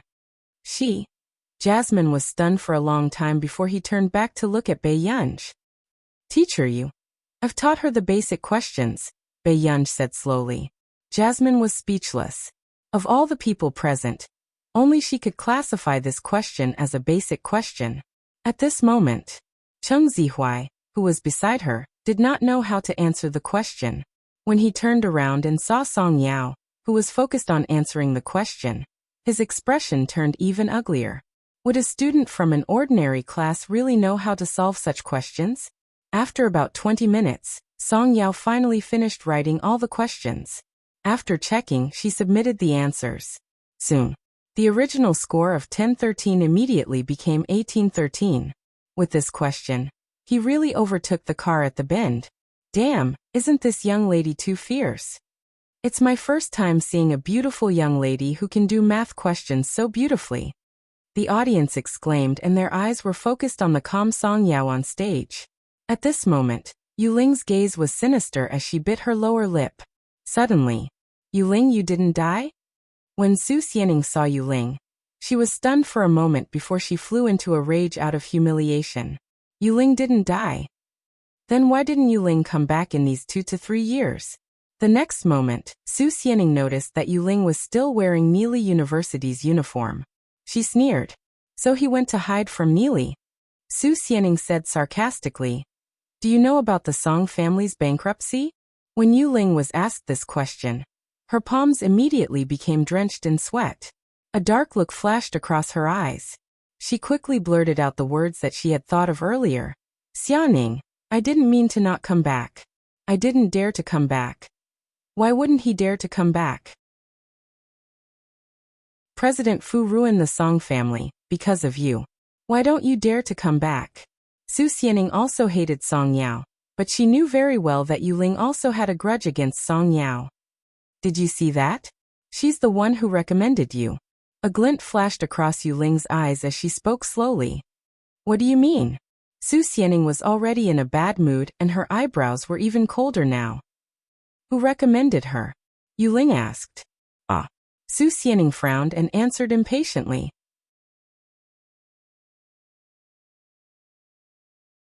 Chapter 633. Just now, who was the first to draw up the formula that Song Yao got right? Yuling's words stunned Su Xianing. It was, but very quickly Su Xianing said coldly, that's impossible. People in the scientific research field cherished their reputation the most. Song Yao was not anyone.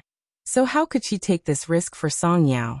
I heard from the mathematics department professor in our school that they have been trying to contact each other recently.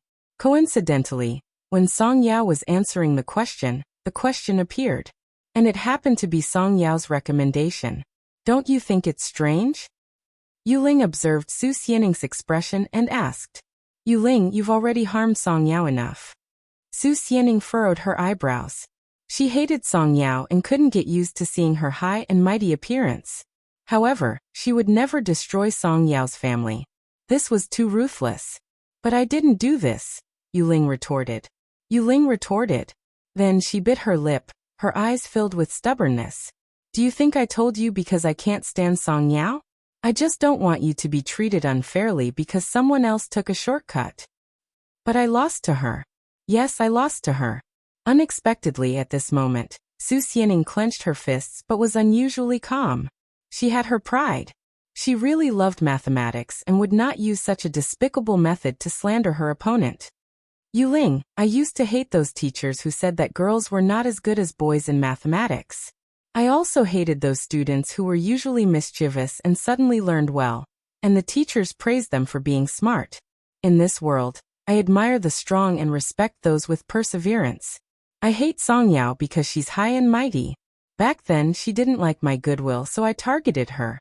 Su Xianing laughed. I like to go against her, but it doesn't mean that I want her to live a life worse than death. Yuling's eyes flashed and her expression was a little ugly. She had never thought that the person she used to use as a tool would say such words. Put away your thoughts too. She's not to be trifled with. Do you think she's Bei Yunj besides Song Yao? She doesn't even write her name in her exercise book. She's just a slacker? Su Xianing laughed and her tone was cold. Since you're back, I've let Song Yao down for deliberately targeting her previously. I can't apologize. I'll avoid her in the future. On the stage, Yuling was left trembling and her pretty face was slightly distorted. These people were all equally lofty and hypocritical. They were all equally disgusting. In the final competition, Cheng Zihuai's team had more correct answers than Song Yao. However, because of the extra points, Song Yao was one question ahead. So Song Yao won this competition by a narrow margin. The venue was filled the venue. Pei Yunj also carried the flowers backstage and waited for Song Yao.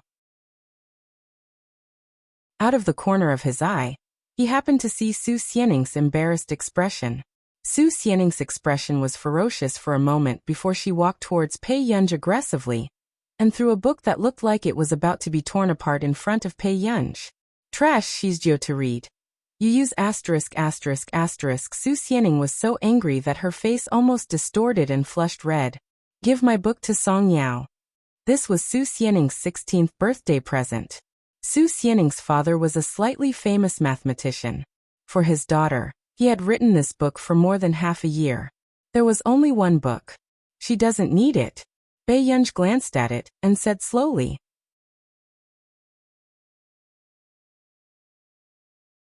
Chapter 634. Hearing this, Su Xianing laughed even more. Her tone was sarcastic and her eyes were arrogant. Do you think Song Yao is like you? She doesn't even write her name in the exercise book. Bei Yunj raised his eyebrows and glanced at her, still looking casual. I heard that you seem to be in Hengda and your results are not bad. Su Xianing looked like she was not afraid of being beaten up and smiled coldly, but in fact, she left quickly as she said those harsh words, afraid that Bei Yunj would catch up to her. If I see you in Yin University in the future, I'll report you too. You're shameless to let someone do your homework for you. Bei Yunj was speechless. All along, Bei Yunj did not have a good impression of this student, Su Xianing. She knew how to scheme and deliberately target Song Yao. She did not look very smart. These 3 points were all in line with the type of person Bei Yunj usually wanted to teach her a lesson. But today this person was quite strange. Bei Yunj turned around and lifted his eyelids. He reached out and casually flipped through a few pages of the book that Su Xianing did not take away. Never meet at the end. Bei Yunj's slender fingers slid down gently, and a familiar name appeared. Bei Yunj was speechless. Yunj. Song Yao's voice suddenly came from the door, making Bei Yunj's fingers tremble slightly. She looked casual and quickly moved her hand away. Is this yours? Song Yao asked instinctively. Bei Yunj said, Su Xianing gave it to you. Song Yao was stunned for a moment and pursed her lips. After a long time, she was finally willing to reach out to flip through this book that was not considered new. I know this book. I think her father gave it to her as a birthday present. Song Yao's pleasant voice was still calm. Why is she suddenly being nice to me? Is it because she likes it? However, after thinking about it, something did not seem right. Song Yao also knew how much Su Xianing loved this book. Bei Yunj's eyebrows moved, as if she suddenly understood the meaning of Su Xianing's words. She looked down and guessed slowly. I don't think so. Is she apologizing to you? He was even hiding from Song Yao and did not dare to meet her. He looked as if he had a guilty conscience. Song Yao was silent for a long time, and did not mention this topic again. Oh right. Then, Song Yao suddenly took out a box of cold medicine from the side. She tore open one of the packets and found a clean disposable paper cup to pour it in. Wait for me here. I'll get you a cup of hot water. With that said, Song Yao took the cup carefully and hurried to get the hot water. Bei Yunj? Not long after, Song Yao handed the cold medicine to Bei Yunj. She pursed her lips and suppressed the smile on her lips. I poured less water so you can finish it in one go. Bei Yunj was silent for a while. Have you ever thought that this will be even more painful? Song Yao was speechless. In the end, Bei Yunj still frowned. Her beautiful face was full of rejection, and she quickly finished the medicine. Song Yao hurriedly handed the other cup of warm water to Bei Yunj. Seeing that Bei Yunj was still frowning impatiently after drinking it, Song Yao's lips curved unconsciously.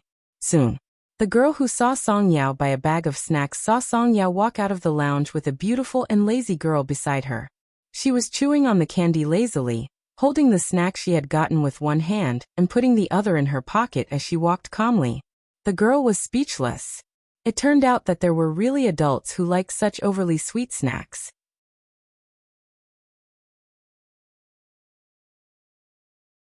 Chapter 635. Because Song Yao had gotten first place in this competition, the mathematics department of Yin University was already giving Song Yao an olive branch. After all, Song Yao had almost won all the difficult questions at the back. How could Yin University be willing to let go of such a talent? On the other hand, Cheng Zihuai's expression was extremely ugly. After being reprimanded by Hong Chongjin, he hated this person who had never shown her face, but had gone against him time and time again. When they were choosing students back then, she did not like him and chose Jianxi. And in this competition, he was defeated by Song Yao, who had personally recommended him. If she wasn't purposely going against him, then it meant that he really didn't get along with her. At the Computing Institute, after Bei Yunj returned, she was still working on the second project she had prepared. However, because the second project involved a field that Bei Yunj had not paid much attention to in the past, the progress was a little slow. In the afternoon, Bei Yunj took out a large box of information from the Computing Institute's inventory. She placed them all on the ground and flipped through them one by one. At this moment, Nance pushed open the door and entered. His eyelids twitched. "Yunj, what are you doing?" Bei Yunj did not even look up. "I'm checking some information." Although Bei Yunj did not agree to be Nance's student, after spending some time together, Bei Yunj and Nance's relationship was not bad. "Let me take a look." Nance had just approached when he saw Bei Yunj flipping through the books at a frightening speed. "You are like this when you read books?" With that said, Bei Yunj flipped the page again and answered indifferently. In this aspect, Bei Yunj was indeed enviable. She could almost read 10 lines at a glance and remember everything she saw. She had an amazing memory. Seeing that Nance was silent for a long time, Bei Yunj hesitated for a moment before saying slowly, "Most of the content in these books is actually quite repetitive, so it looks quite simple." This explanation still made Nance feel complicated. No wonder she could achieve such an achievement at such a young age. "Let me see how far your project has progressed." Nance walked to Bei Yunj's side. Bei Yunj did not mind Nance coming to take a look. Instead, she gave him a simple introduction to this project. Soon, Nance proposed several concepts that Bei Yunj did not know much about, and taught Bei Yunj how to improve it. After talking for about half an hour, Bei Yunj felt that this project was much easier. She looked up at Nancy. "Are you very knowledgeable in this area?" "Not bad." Nance nodded his head, and said Bei Yunj, Bei Yunj, Bei Yunj's, Bei Yunj and Bei Yunj. Bei Yunj's side, Bei Yunj ji, Bei Yunj's, Bei Yunj. Nancy struck while the iron was hot. "Guor, why don't you reconsider?" Bei Yunj, Bei. Bei Yunj had also heard from Zhong Shenglin that Nance wanted to take her in as a student without knowing who she was. "I'm already so old, and I always hope that someone can inherit my legacy. Of course, I chose you because from the beginning, this old man prefers girls like you who are full of evil tricks." After a short silence, Bei Yunj smirked and looked at Nance with a smile. "Can I think about it?" Hearing this, Nancy's entire body stiffened, and she began to get excited again.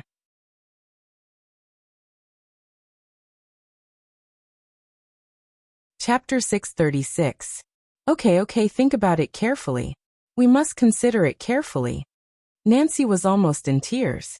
Was it easy for him to stay in the Computing Institute for so long? Zhong Shenglin almost chased him away with a broom. "Okay." Bei Yunj nodded and sat down in front of the computer again.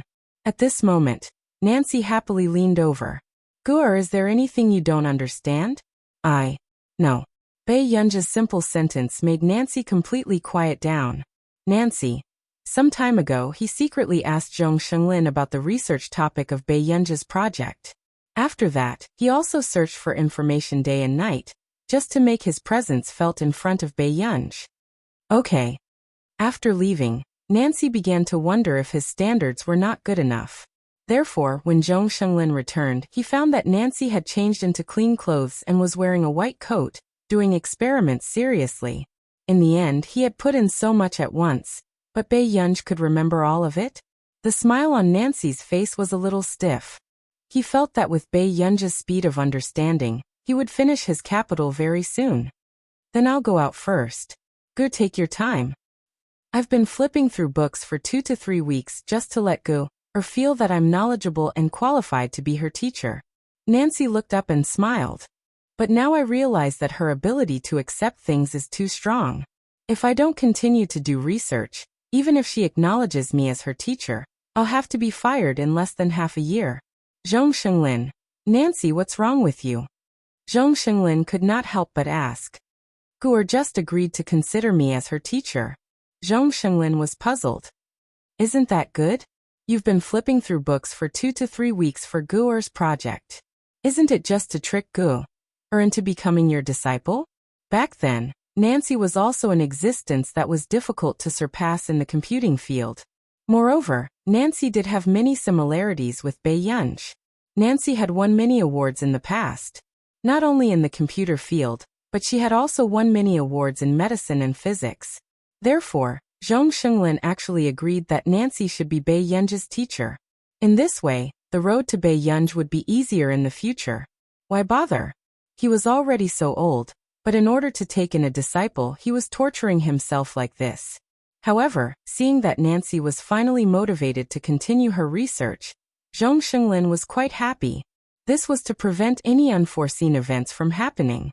However, since Beiyang's identity was a secret, Zhong Xinglin still advised Nancy not to reveal it at this time.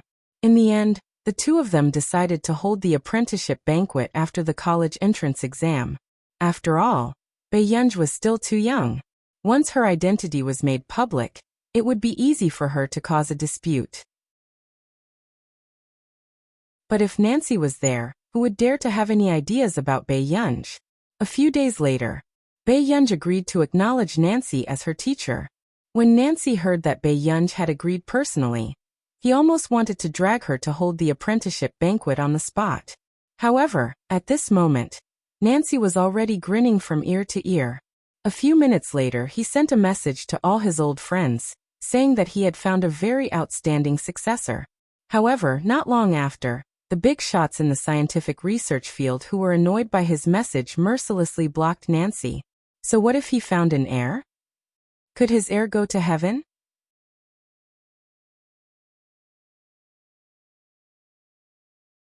Chapter 637. The next day, Beiyang's second project had almost been made public in the industry, causing a commotion. As for the sale of patents, it had always been Director He of the Computing Institute who handled it. Beiyang did not pay much attention to it. Gur, what do you think about our patent fee? Director He's face was flushed red at the thought of selling patents to Beiyang. Usually, when he went out for business, people would only pay attention to the patents in the institute. Those who bought the patents were all bosses who paid for them and did not dare to offend them. But now the one selling the patent rights was the one from the 10 billion project back then. At this moment, it was all the big companies calling to get close to him. Double it. Beiyang did not hesitate. Director He's smile stiffened. Wasn't this a little too ruthless? Would that group of capitalists agree? Actually, Delaney has already mentioned this to me, Beiyang said casually. When her second project had just started, Delaney had already come over and offered to pay more for the patent rights. He agreed? Director He was a little hesitant. Beiyang hummed in response. Although the depreciation of Country R's currency was low, it was normal for Country R to be willing to pay a high price for the patent rights. But wasn't it too ruthless to double it? Delaney was also a cunning businessman. How could he agree to double the fee so readily?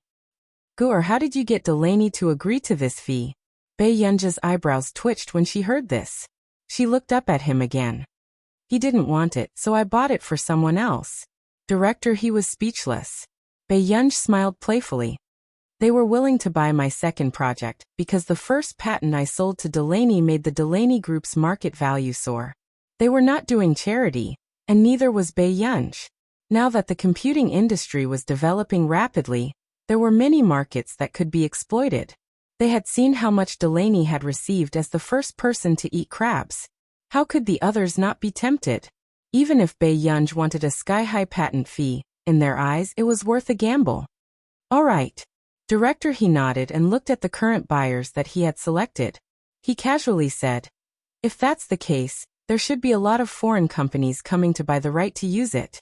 As for China, it's probably the Hua Corporation and Hua Corporation. Beiyang suddenly interrupted him. Director He nodded. The Hua Corporation's scientific research department has expressed their desire to buy the patent rights a long time ago. Moreover, with the Hua Corporation's assets, they can afford your offer the most. Faced with Beiyang's sky-high patent fees, other medium-sized and large companies would probably be out of business after they bought the patent.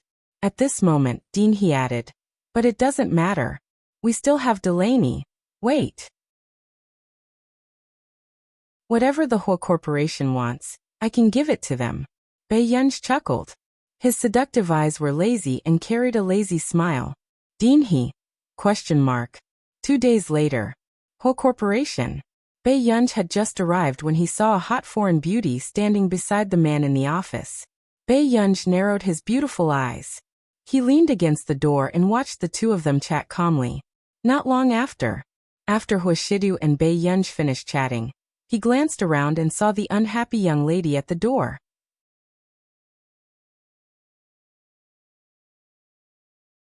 Chapter 638.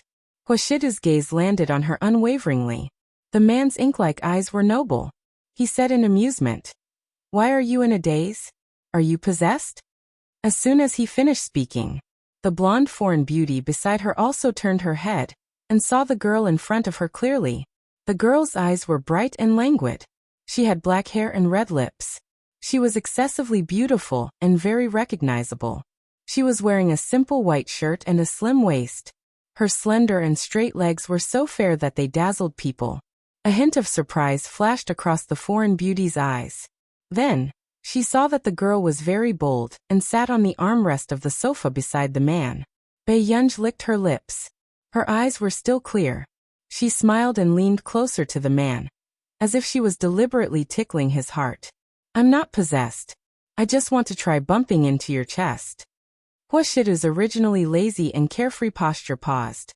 His eyes darkened, and even the light gradually disappeared. Soon, the slender and well-defined hand on the document casually closed the document. Bei Yunj. Bei Yunj looked up and saw Huashidu looking at her with a faint smile. "Have I spoiled you too much usually?" Originally, he thought that the young lady had not taken the college entrance examination yet. For the sake of the young lady, he could tolerate it for a while more. But now, this young lady really thought that his tolerance was so good. She was teasing him without any restraint. At this moment, Bei Yunj also felt an inexplicable dangerous atmosphere. In the next moment, she heard the foreign beauty beside her smile tactfully. "Mr. Hua, continue with your work. See you at the meeting." "Okay," the man replied indifferently. Before the foreign beauty left, she even closed the door kindly. Sure, this was very dangerous. 52 Literature. Bei Yunj looked up, and did not dare to look at Huashidu for some reason. "Brother, are you angry?" Hearing this, the man did not say anything. Bei Yunj took his attitude as tacit agreement, and felt frustrated for no reason. So, it was not that Huashidu did not like women, but that he liked the looks of foreign women? Thinking of this, Bei Yunj glanced at him and said, "Got it. In the future." The next moment, Bei Yunj stood up from the sofa, but her wrist was suddenly grabbed. Before she could react, a strong arm suddenly wrapped around her waist, and she fell directly into the man's arms. "Bei Yunj, do you know what you're doing?" Huashida's deep voice suddenly sounded in her ears. "What do these mean to me?" Bei Yunj's slender waist was held, and she could not move. This was the first time she had heard the man say it so directly. Her heart felt as if it had been scalded. The girl's ears turned red, and she was unconsciously nervous. Seeing that Bei Yunj was unable to speak for a long time for the first time, the corners of the man's upturned eyes were seductive, and he returned to his usual lazy and carefree self. His low and hoarse laughter landed beside her ear, as if he was deliberately teasing her eardrums. His warm and pleasant breath pressed against her back, making it impossible for her to avoid it. His voice was low and magnetic. "Yin, answer me. Do you want me?" Hearing this, Bei Yunj's heart seemed to have been poked by something. Her heart was beating wildly, and she was panicking. However, at this moment, the man's low and hoarse laughter still carried his unique and cold aura, making her feel annoyed and inexplicably at ease.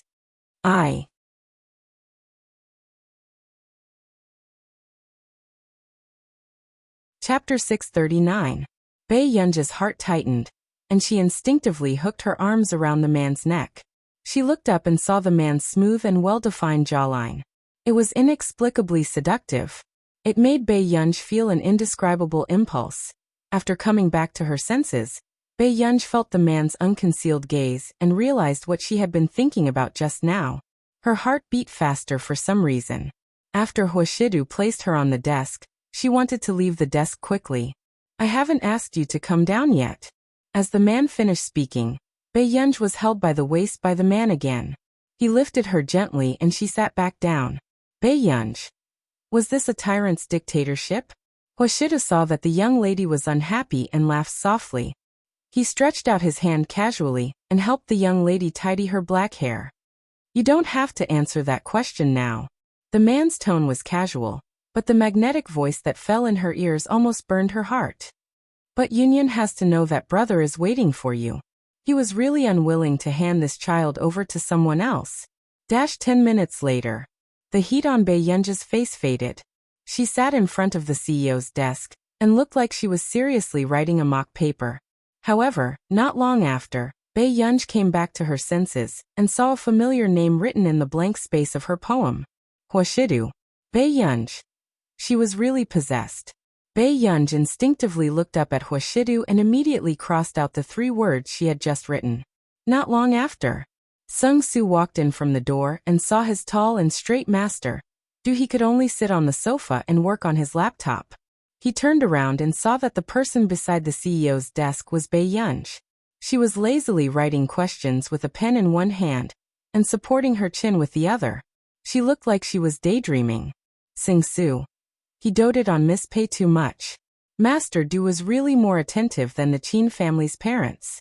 However, only Miss Pei could make Master Du sit on the sofa and work. Master Du, this is the information for the meeting. Take a look. Sung Su came back to his senses and immediately handed the information to Huashidu. After that, when Huashidu was flipping through the information, Sung Su turned around and saw Bei Yunji holding her cheek with one hand and admiring Huashida's side profile without restraint. He was not in the mood to do the questions at all. Sung Su. Should he abhor evil and report Miss Pei? Yun right well. Suddenly, the man's low and magnetic voice sounded. Only then did Bei Yunji lower her head and continue to answer the questions. It had to be said. As long as Huashidu was in her line of sight, it would be difficult for her to concentrate on her work.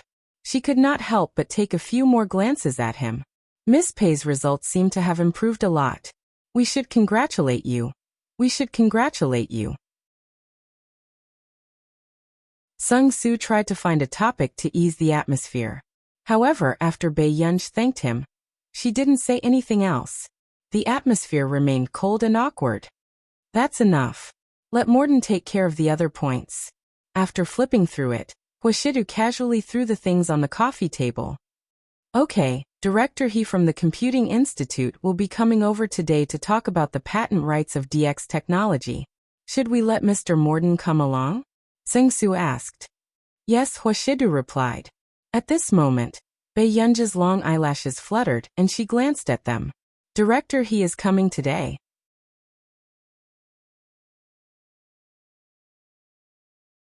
Chapter 640. Okay. Bei Yunji responded. She was quite surprised. Her second project was still in the research and development stage. Were these people so fast? Just as Bei Yunji was thinking about whether she should send a message to Director He, Sung Yu walked in quickly from the door. Master Du, Miss Pei. Sung Yu didn't seem to be shocked by Bei Yunji sitting at the CEO's desk. However, her gaze lingered between Huashidu and Bei Yunji, and there was an inexplicable feeling of sparks flying. She looked like a frontline personnel who were in love with a couple. After Sung Yu came back to her senses, she revealed a professional smile. Master Du, Mr. Morden has also arrived at our company's conference hall. Director He of the Computing Institute will arrive in 5 minutes. Okay. Huashidu stood up and slowly buttoned his sleeves. He looked refined and noble, and his abstinence made one's legs go weak. Inform everyone that the meeting will start in 10 minutes. Understood. Sung Su nodded. Huashidu turned around and walked to Bei Yunji's side. He gently pinched her chin, and the corners of his thin red lips curled up.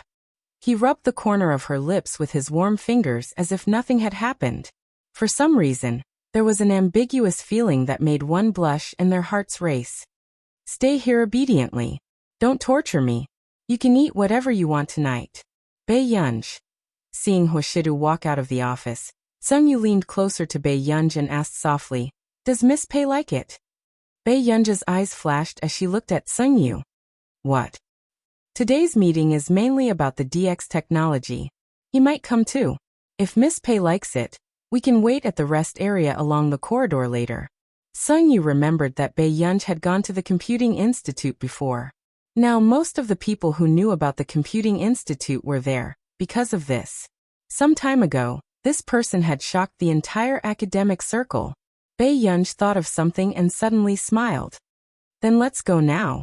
As soon as she finished speaking, before Tsingyu could react, Bei Yunj had already stood up and walked out. Miss, what if Master Du finds out? Tsingyu's eyelids twitched, and she quickly pulled Bei Yunj back. He won't be angry even if he knows. Bei Yunj let Tsingyu hold her hand, but she didn't stop walking. Tsingyu.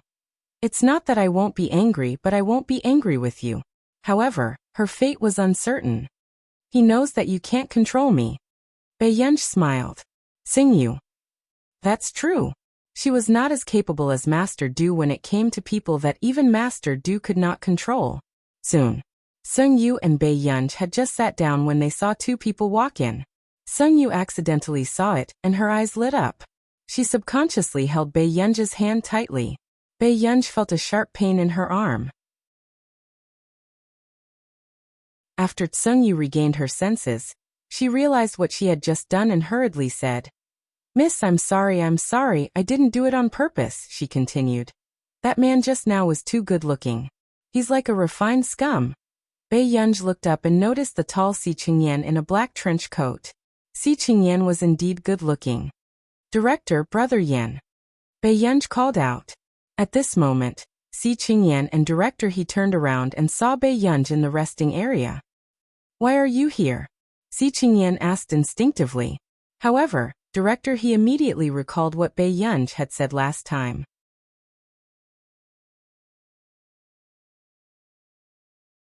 Chapter 641. I can give the whole corporation whatever they want. Dean He was speechless. So she was already related to the whole corporation. Suddenly, Tsingyu asked, Are you? Si Qingyan turned around and saw Tsingyu beside Bei Yunj. She was looking at him with a red face and sparkling eyes. She was quite cute. I'm not. Si Qingyan smiled and looked at the silent Bei Yunj beside him. He said meaningfully, However, you should know who I am in the future. When Tsingyu heard this, she was stunned. Why would she know? The next moment, Tsingyu turned to look at Bei Yunj. Miss Pei, how do you know Dean He and this gentleman? I happened to meet him previously. Bei Yunj glanced at Dean He and then at Si Qingyan. This is a professor from the computing department of Yin University. I attended a special class at Yin University before. Si Qingyan couldn't help but look at Bei Yunj. She was really a fox. What she said was true. But did they know each other at Yin University? I see. Miss is really amazing. You actually attended a special class at Yin University. Tsingyu praised. Bei Yunj replied casually.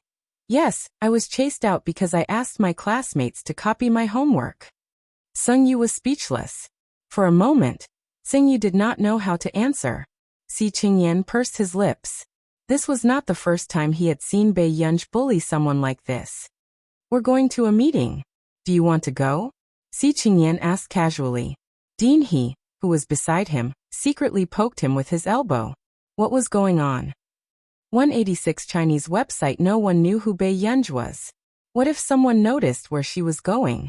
However, it was obvious that Dean He's worry was unnecessary. Can I? After Bei Yunj asked, she looked at Tsingyu. Her beautiful eyes were exceptionally clear, making it impossible to reject her. Tsingyu said, Shall I ask Master Du? Soon. When Tsingyu brought the three of them to the conference hall, Tsingyu saw that the long table in the conference hall was filled with people. Her eyelids twitched. She braced herself and said, Master Du Miss Pei. Brother, can I listen in on your meeting?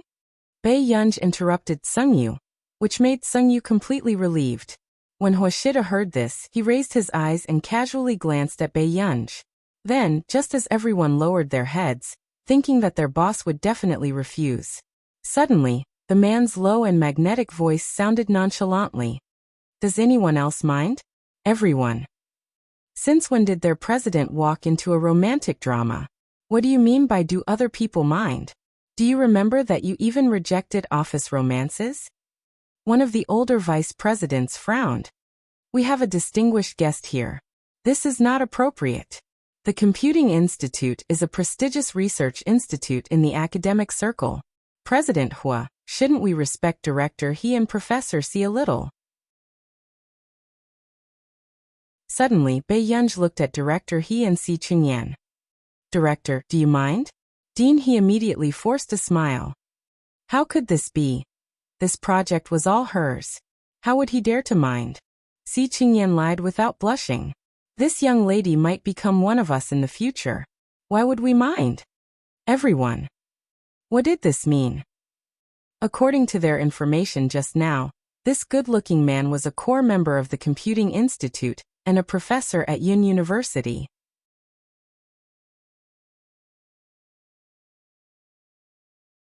Chapter 642. On the other hand, the recruitment conditions of the Computing Institute were famous for being picky in the industry. Why would he take a fancy to an ordinary girl? However, when everyone turned around and saw Bei Yunj's face clearly, a trace of surprise flashed past their eyes. Was Master Du's sister that good-looking? However, most people still could not believe that this girl was Master Du's biological sister. They had a feeling that this girl and their Master Du were a couple for some reason. Ahem. This conversation doesn't involve any secrets. Mr. Morden, what do you think? Dean He turned around and asked the CEO who had come all the way from overseas. I have no objections. Morden shrugged and said with a smile. He was well aware of the Hua Corporation's power and influence. As for the Computing Institute, he still did not know if he would give them the DX project. After all, he heard that Delaney was also competing for the second project. Seeing that no one had any objections, the vice president's expression was ugly, but he did not say anything else. Bei Yunj naturally moved a chair and sat beside Huashidu. At this moment, the rest of the people finally dared to size up Bei Yunj. Many people's hearts were in turmoil. Wasn't this girl too good-looking? Sitting beside their president, there was really a sense of déjà vu. Seeing that he was there, Bei Yunj did not go to Hoshida's side. At this moment, the man's aloof peach blossom eyes curled into a nonchalant arc as he leisurely glanced at her.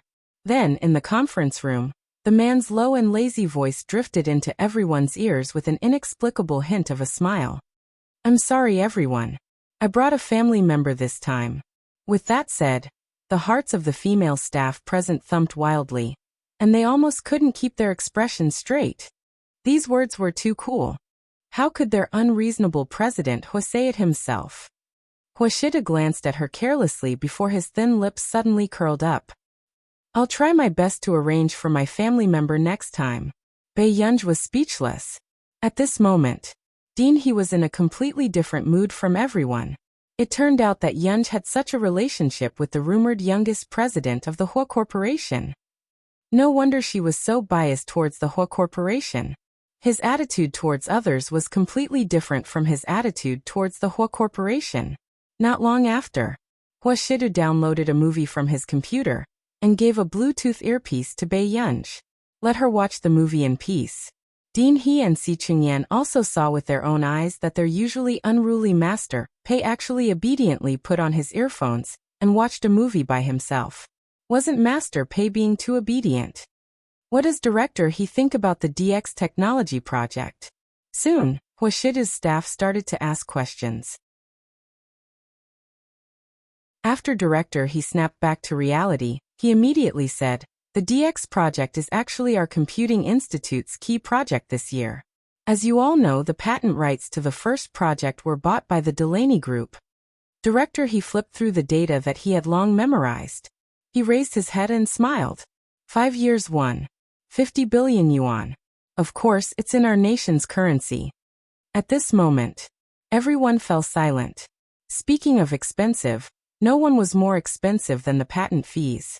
However, even if the price was high, there were still people who came forward one after another.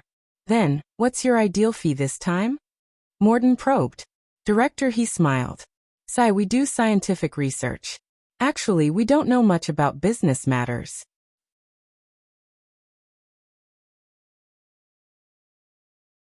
Chapter 643. Everyone was speechless. He was too humble. You scientific researchers have already sucked blood from capitalists. Do you know that? Actually, we're more sincere this time. Can we double the price? Dean He probed. Actually, there was a reason for Dean He's lack of confidence in this conversation. The last time he mentioned the Hua Corporation, a certain someone started to have no bottom line.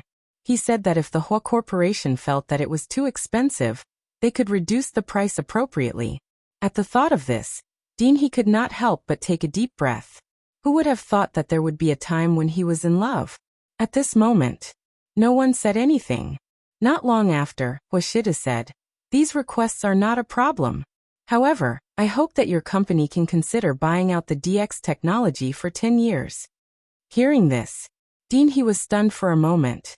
He and Si Chingyan looked at each other, and in the end, they could not help but look at Bei Yunj. Bei Yunj only woke up from the movie when she felt that someone had kicked her stool. She looked up expressionlessly at Si Chingyan. Si Chingyan suddenly felt a chill down his spine. This ancestor was really not easy to please. Ahem. Buying out the DX technology for 10 years? Dean He deliberately raised his voice, wanting Bei Yunj, who was wearing earphones, to hear him. At this moment, Bei Yunj took off her earphones and looked at Hoshidu. She thought for a moment, rested her chin on her hand, and looked at Hoshidu with a smile. Brother, isn't 10 years a little expensive? At this moment, everyone who did not know anything thought that this Missy did not know anything and started to feel sorry for her. Only Dean He wanted to cover Bei Yunj's mouth to make her rational. No, this was not expensive. Miss Pei, aren't you too considerate? Dean He smiled insincerely. If this were anyone else, Bei Yunj might have disagreed coldly. Now that it was this person from the Hua Corporation, she started to feel sorry for him for spending too much money. Dean He, Miss Pei is inexperienced. Don't argue with a young lady, the vice president quickly said. He was afraid that Director He would be angered by Bei Yunj's words. Then, the vice president looked at Bei Yunj with a fake smile and said, Miss Pei, it's better for you to listen to the company's instructions. No matter how much we sell, it's only right. Dean He. Si Chingyan was speechless. His words were well said, but this was the first time that they had seen such a dangerous action where flattery could offend the person in question. Bei Yunj's casual gaze swept past the vice president. However, when she remembered that this was a company meeting, it was indeed inappropriate for her to speak. Thus, she put on her headphones and watched the movie. Who would have thought? At this time, the man next to her saw that the girl didn't say anything and thought that she was unhappy. The next moment, just as Bei Yunj reached out to adjust the volume of the movie, a warm and dry hand suddenly covered hers. Bei Yunj's long and curly eyelashes trembled violently. As soon as she looked up, she saw the arrogant and handsome man speaking calmly on the surface, but secretly holding her hand under the table. He comforted her very naturally. It was as if he was coaxing her. When Bei Yunj regained her senses, her face inexplicably heated up. After the meeting, Hoshida stayed behind to give instructions. Vice President Sun can arrange to go to City G in the near future to expand the market there. Hearing Hoshida's words, Sing-Su knew very well. Letting Vice President Sun do market expansion seemed to be giving Vice President Sun a great opportunity, but it was actually an exile. P.S. If nothing goes wrong tomorrow, there will be 10 updates.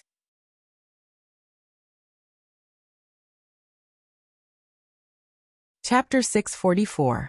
And it was obvious that Vice President Sun had been sent away by Master Du, because he had deliberately insulted Miss Pei just now. Looking at the scene just now, even he could feel that Dean He and Si Chingyan should have known Bei Yunj for a long time. However, Vice President Sun was blind. However, Seng-Su roughly knew why Vice President Sun was targeting Bei Yunj. A year or two ago, Vice President Sun wanted to send his niece to Master Du's side. But Master Du had instructed him to arrange for her to go to another branch company. And now, Miss Pei's appearance was an eyesore in Vice President Sun's eyes. Sing-Su knew very well and nodded. Yes. At the end of the long corridor, Dean He glanced around, and then looked at Bei Yunj with disappointment. What's wrong with you? The Hua Corporation did not think that it was expensive, but this fellow's heart ached. Bei Yunj licked her lips. Thinking of the scene of them holding hands under the conference room table just now, she looked down unconsciously. The corners of her lips curled up and her voice was lazy. Dean, I didn't lose out either. Dean, his eyelids twitched. You and the president of the whole corporation are. Bei Yunji's eyes curled up and her face was not red. He's Qin Yu's friend. Dean, he laughed coldly. Why didn't I know that Qin Yu was so influential? He did not think that Bei Yunji was very close to her biological brother. Bei Yunji was speechless. Forget it. You have to appease Delaney this time. He has already come to Yincheng and contacted me several times. He is very sincere. Dean, he sighed. Okay, I got it. Bei Yunji's lips curled up. Another weekend. Before Bei Yunji could get out of bed, she was bombarded by calls. The girl on the bed was wearing a long white silk dress with straps. Her bright and lazy eyes were filled with impatience and coldness. New world soon. A cold and fair forearm reached out and answered the call. She placed the phone to her ear and said hoarsely, What's the matter? Teacher Pei, did I do something wrong? It was Delaney. Bei Yunji rubbed her forehead and waited for herself to calm down before she said, No, what's wrong with you? I heard this morning that DX was signed to the Hua Corporation. Bei Yunji. Delaney was furious. Can't our friendship compare to the Hua Corporation's? Bei Yunji's eyelids twitched. After a while, she slowly sat up straight. Delaney, your 11 project hasn't been developed yet. But I feel that with my ability, I can definitely. The 11 project can be extended for another 5 years. As soon as Bei Yunji finished speaking, Delaney's heart trembled crazily. Wouldn't he have earned 10 billion for nothing? How could he be so kind-hearted? I've seen your company's research and development department. There are many unknowns in the 11 project. I can give you some guidance. Bei Yunji said again. This made Delaney wonder if he believed in Bodhisattva now. Why was he suddenly so merciful, giving free guidance? One had to know that he had spent a lot of money to guide his cousin's EG Corporation back then. Delaney probed, Really? Yes, really. After all, Bei Yunji felt guilty towards Delaney. Delaney, on the other hand, did not know. Instead, he was very touched. Miss Pei, I didn't expect you to be such a loyal person.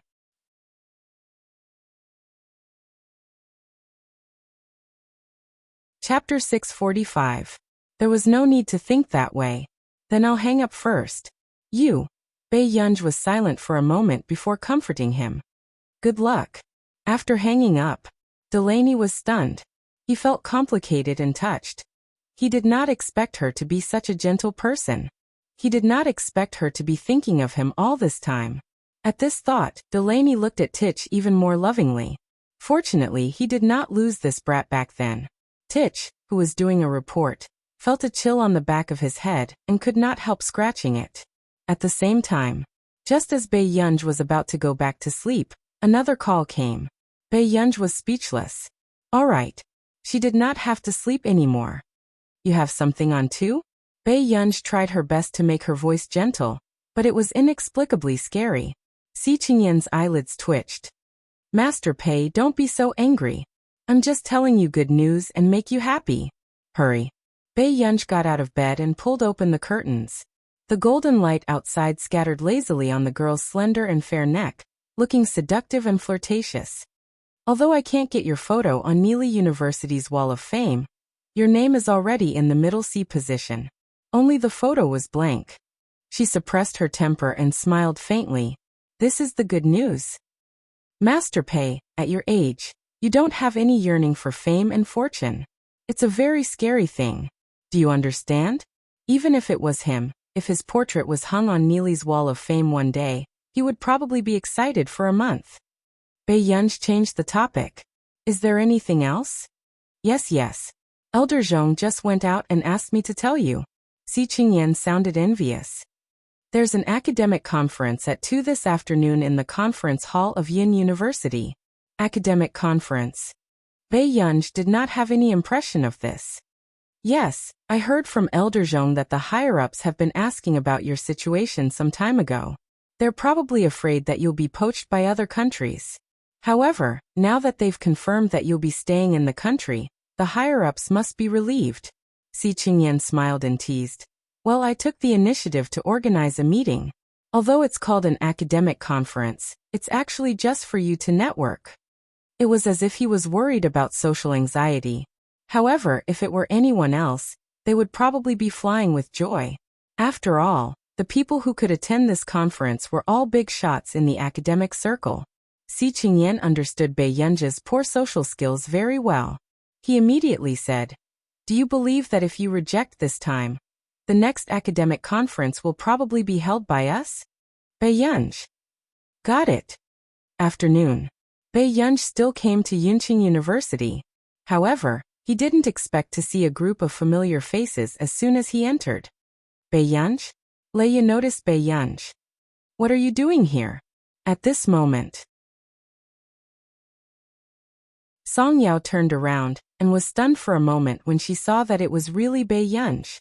She immediately walked towards Bei Yunji. "Yunji, why are you here?" Bei Yunji licked his lips and narrowed his pretty eyes. Suddenly his lips curved. "I'm looking for someone." The moment he finished speaking,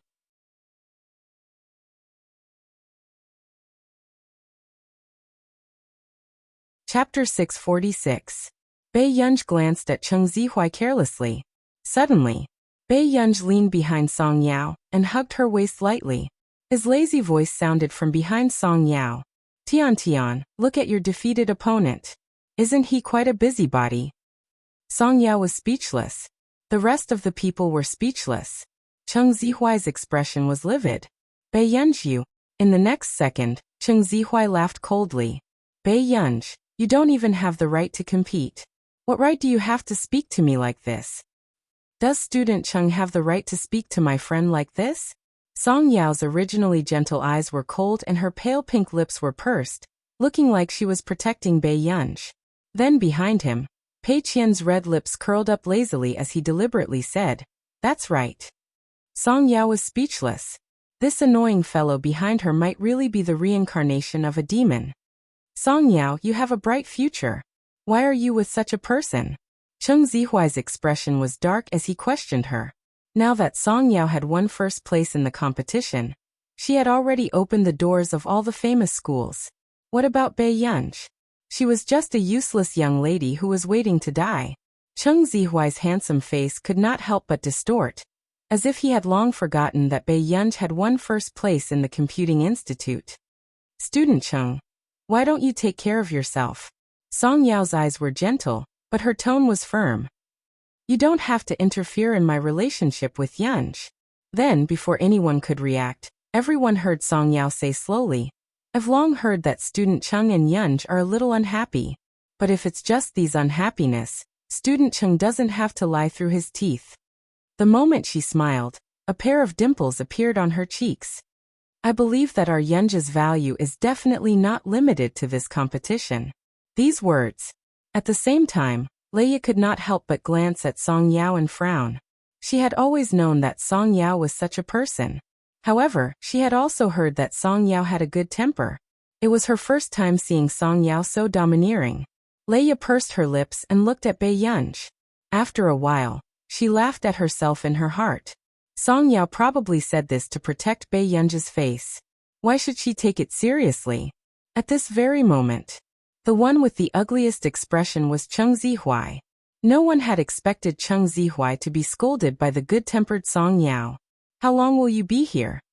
After Song Yao and Bei Yunji bought water, they walked on the path. "I don't know either." Bei Yunji glanced at Song Yao and suddenly thought of Song Yao's serious expression just now. She could not help but clear her throat and hide her smile. "Then why are you here?" "The teacher said that there might be a meeting for the top 10 of the competition at 2:30 p.m. It will be held in the conference room. Let's wait here first." Bei Yunji.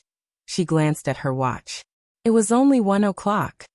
"Go play in the empty classroom next door first. I'll send you a message later, and you can come over." Bei Yunji fanned Song Yao with the magazine she had just bought. Seeing that Song Yao's fair and tender face had turned red from the heat, she could not help but smirk. He didn't know if this girl was stupid or not. She had rushed over so early. "Huh? Send me a message?" Song Yao was stunned. How did Yunji know what time she had a meeting? I'll go to the conference room for a meeting first. I'll come and find you later. With that said, Bei Yunj gave the magazine she bought to Song Yao.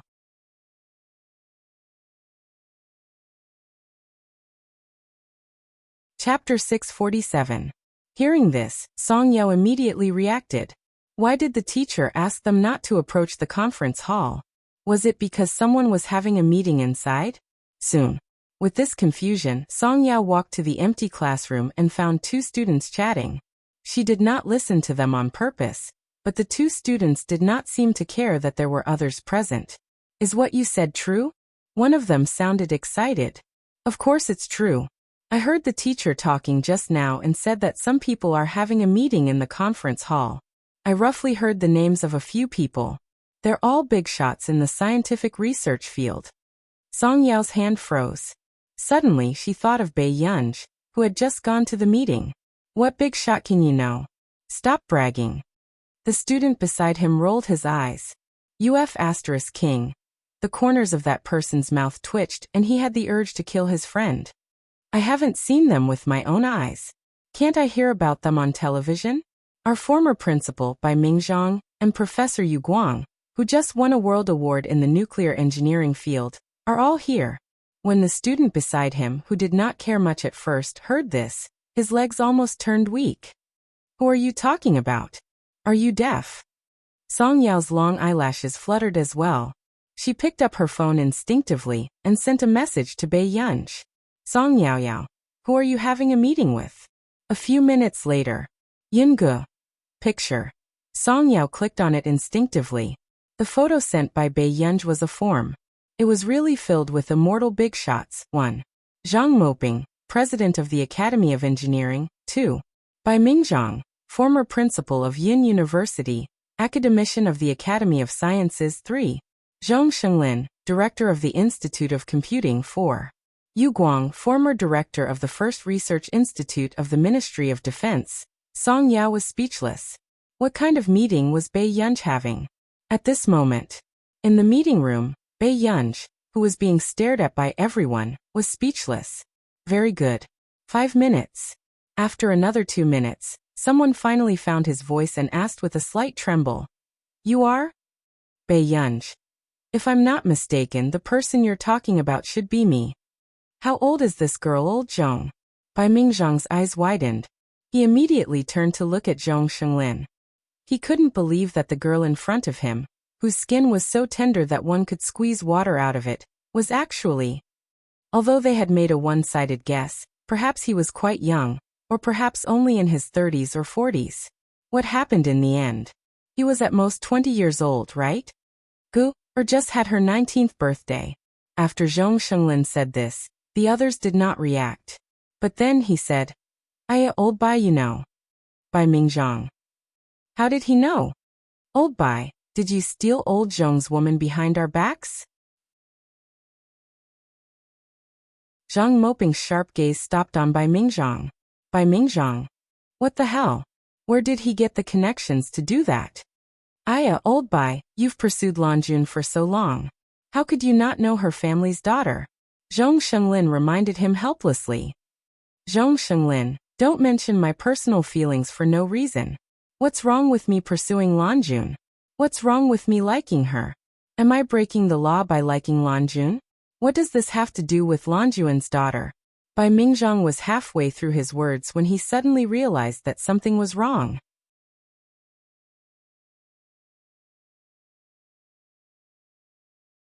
Chapter 648. Turning around, Bai Mingzhang saw Bei Yunj staring at him faintly. Bai Mingzhang. What the hell? Wait a minute. The daughter of the Lanjun family seemed to be called Bei Yunj. It couldn't be such a coincidence, right? Didn't they say that the daughter of the Lanjun family didn't have good grades? This wasn't good. She had won the Farisk and Busako awards this year? If this daughter's grades weren't good, whose daughter's grades were good? My name is Bei Yunj. Bei Yunj said slowly. Hearing this, not only Bai Mingzhang, but Yu Guang, who had always been on good terms with Director Lin, also almost couldn't react. Was the daughter of the Lanjun family so talented? How old was she, and she already had such ability? Bai Mingzhang asked persistently. Bai Yunj glanced at Bai Mingzhang indifferently and said after a while, I didn't ask Grandma to interfere with my studies. So she's the daughter of the Lanjun family. Zhou Moping had an epiphany. Wait, then why didn't Lanjun tell me about this? There was a long silence. Yu Guang was the first to react. Wait a minute, old Zhong. Did you already know the daughter of the Lanjun family? All the big shots. Therefore, this person was able to achieve such achievements at such a young age because he was smart. This person was too sneaky. Ahem, I paid some attention to Gu, or when she was with Marcus. So, he still remembered that Zhong Shenglin complained in the group about how he couldn't find a daughter like Bai Yunj. It turned out that he already knew that the daughter of the Lanjun family had such talent, and didn't reveal anything. Jealousy really made people mean. Look at what he said, it was too unpleasant. Zhong Shenglin felt guilty and didn't continue. Zhou Moping smiled. So you secretly poached her and didn't say anything? Zhong Shenglin. Zhong Shenglin. Was this a beast? Trying to steal his girlfriend in front of him? Well, you're still young. You don't have to learn computer science. Look at your talent in mathematics. It's hard to come by in 100 years. Zhou Moping began to poach in front of Zhong Shenglin. Bai Yunj thought for a moment. My physics is okay. Wait. What are you trying to do? Are you even human? It wasn't easy for me to find an heir, and you're still trying to poach me? Now that you mention it, I feel that physics is also very good. You must be good at physics too, right? Bai Mingzhang was not to be outdone. Bai Yunj didn't expect that she would suddenly feel like she had a bunch of weird grandfathers at a meeting organized for her by the higher-ups. At this very moment. The others didn't say anything else. Zhong Shenglin immediately stopped these people from doing anything dangerous. These people were too shameless. Bai Yunj seemed to have thought of something and suddenly said to Zhou Moping, Mr. Zhou, can I get your contact number? Zhou Moping was flattered when he heard this. Or you can call me Grandpa Zhou. We don't have to be so polite. However, she did feel a little sour in her heart. Why was Zhong Shenglin so lucky to find such a good seedling? Suddenly. Okay, Grandpa Zhou. Bai Yunj nodded. After getting Zhou Moping's contact number, her eyebrows moved and the corners of her lips curled up. However, at this moment when the others saw this, they felt that it was unfair. Why was old Zhou the only one who was asked for his contact number?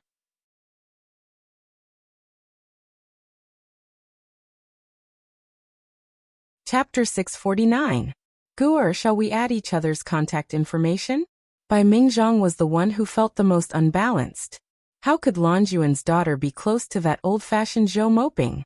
If she was taught to be old-fashioned, how would she find a partner in the future? Bai Yunj glanced at Bai Mingzhang and thought of Bai Mingzhang's words. She was silent for a moment. How long have you known my grandmother? As soon as she finished speaking, the others fell into silence. What was originally a good gathering had now turned into Bai Mingzhang's personal interrogation. This was really exciting. This about 40 years. Elder Bai, who had always been calm in everyone's eyes, looked slightly nervous at this moment. High school classmate. Lin Lanjun was Bai Mingzhang's first love. However, Lin Lanjun was already attracted to the young businessman who saved her back then.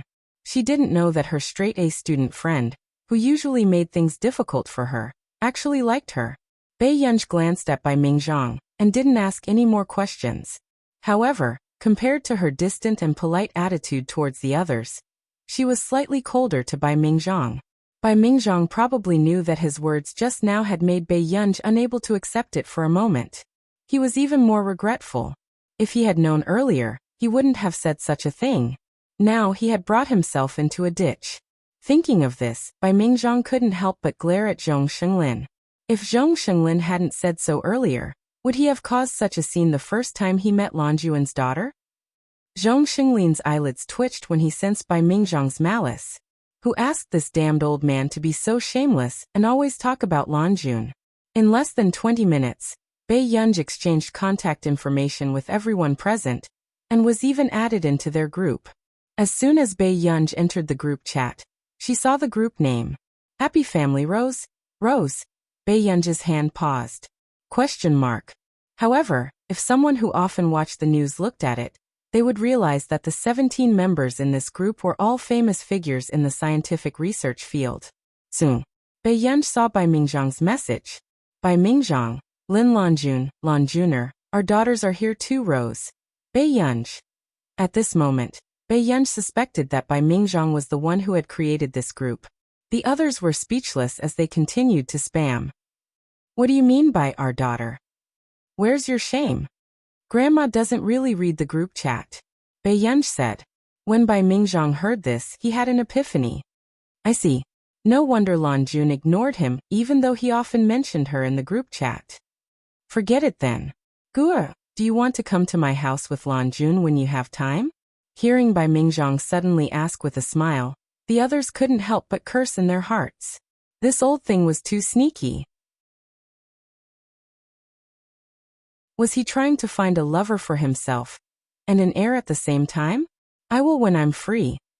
There was no emotion in Bei Yunji's voice. When Bai Mingzhang heard this, his eyes immediately curved into crescents, and he couldn't suppress the raging waves in his heart. 2 o'clock. Bei Yunji sent Song Yao a message. Not long after, Song Yao had just come over with the team when she saw Bei Yunji holding a jar of pickled vegetables. Song Yao was speechless. Where did she get the pickled vegetables from? Bei Yunji's expression did not look too good either. Her expression was subtle and her bright and beautiful face was filled with impatience. Song Yao could not help but burst out laughing.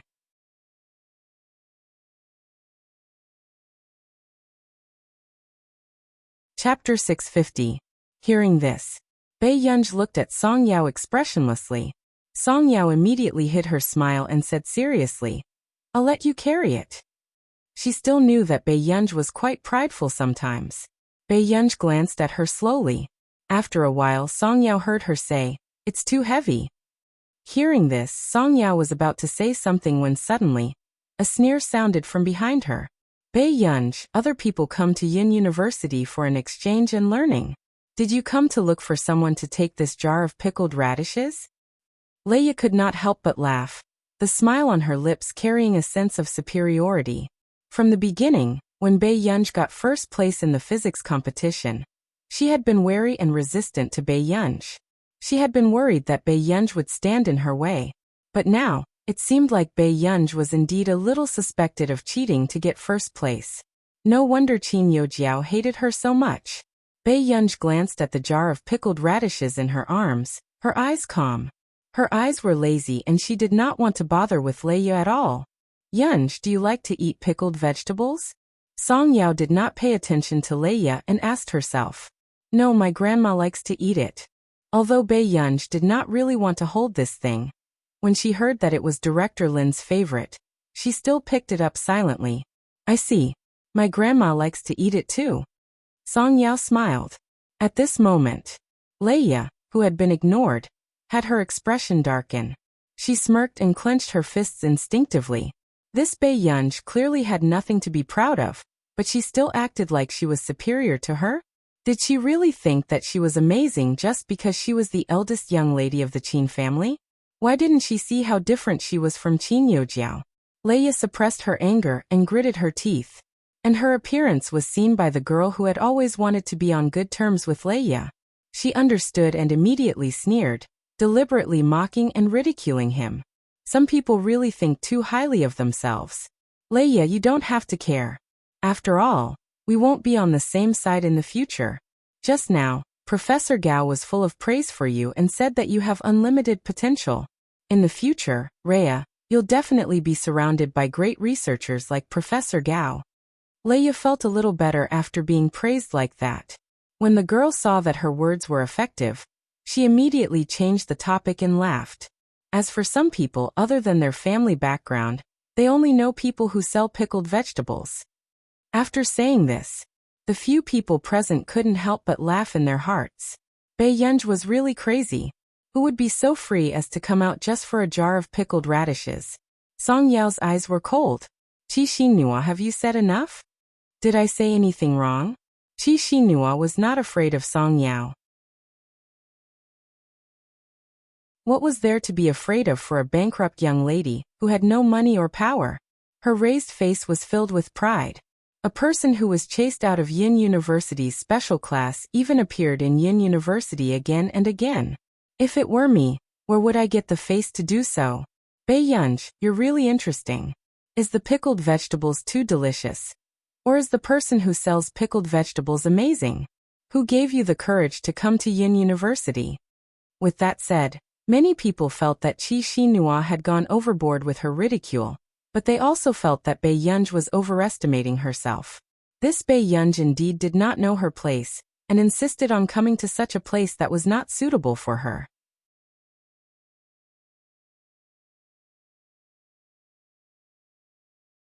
Chapter 651. With that said, Leia finally spoke, as if she was comforting both parties. Okay, there's no need to quarrel over this. Maybe Bae-yunj's friend is someone from Yin University. With that said, Qi Xinhua immediately retorted, her tone sarcastic and smiling. Who can Bae-yunj know from Yin University? What a joke.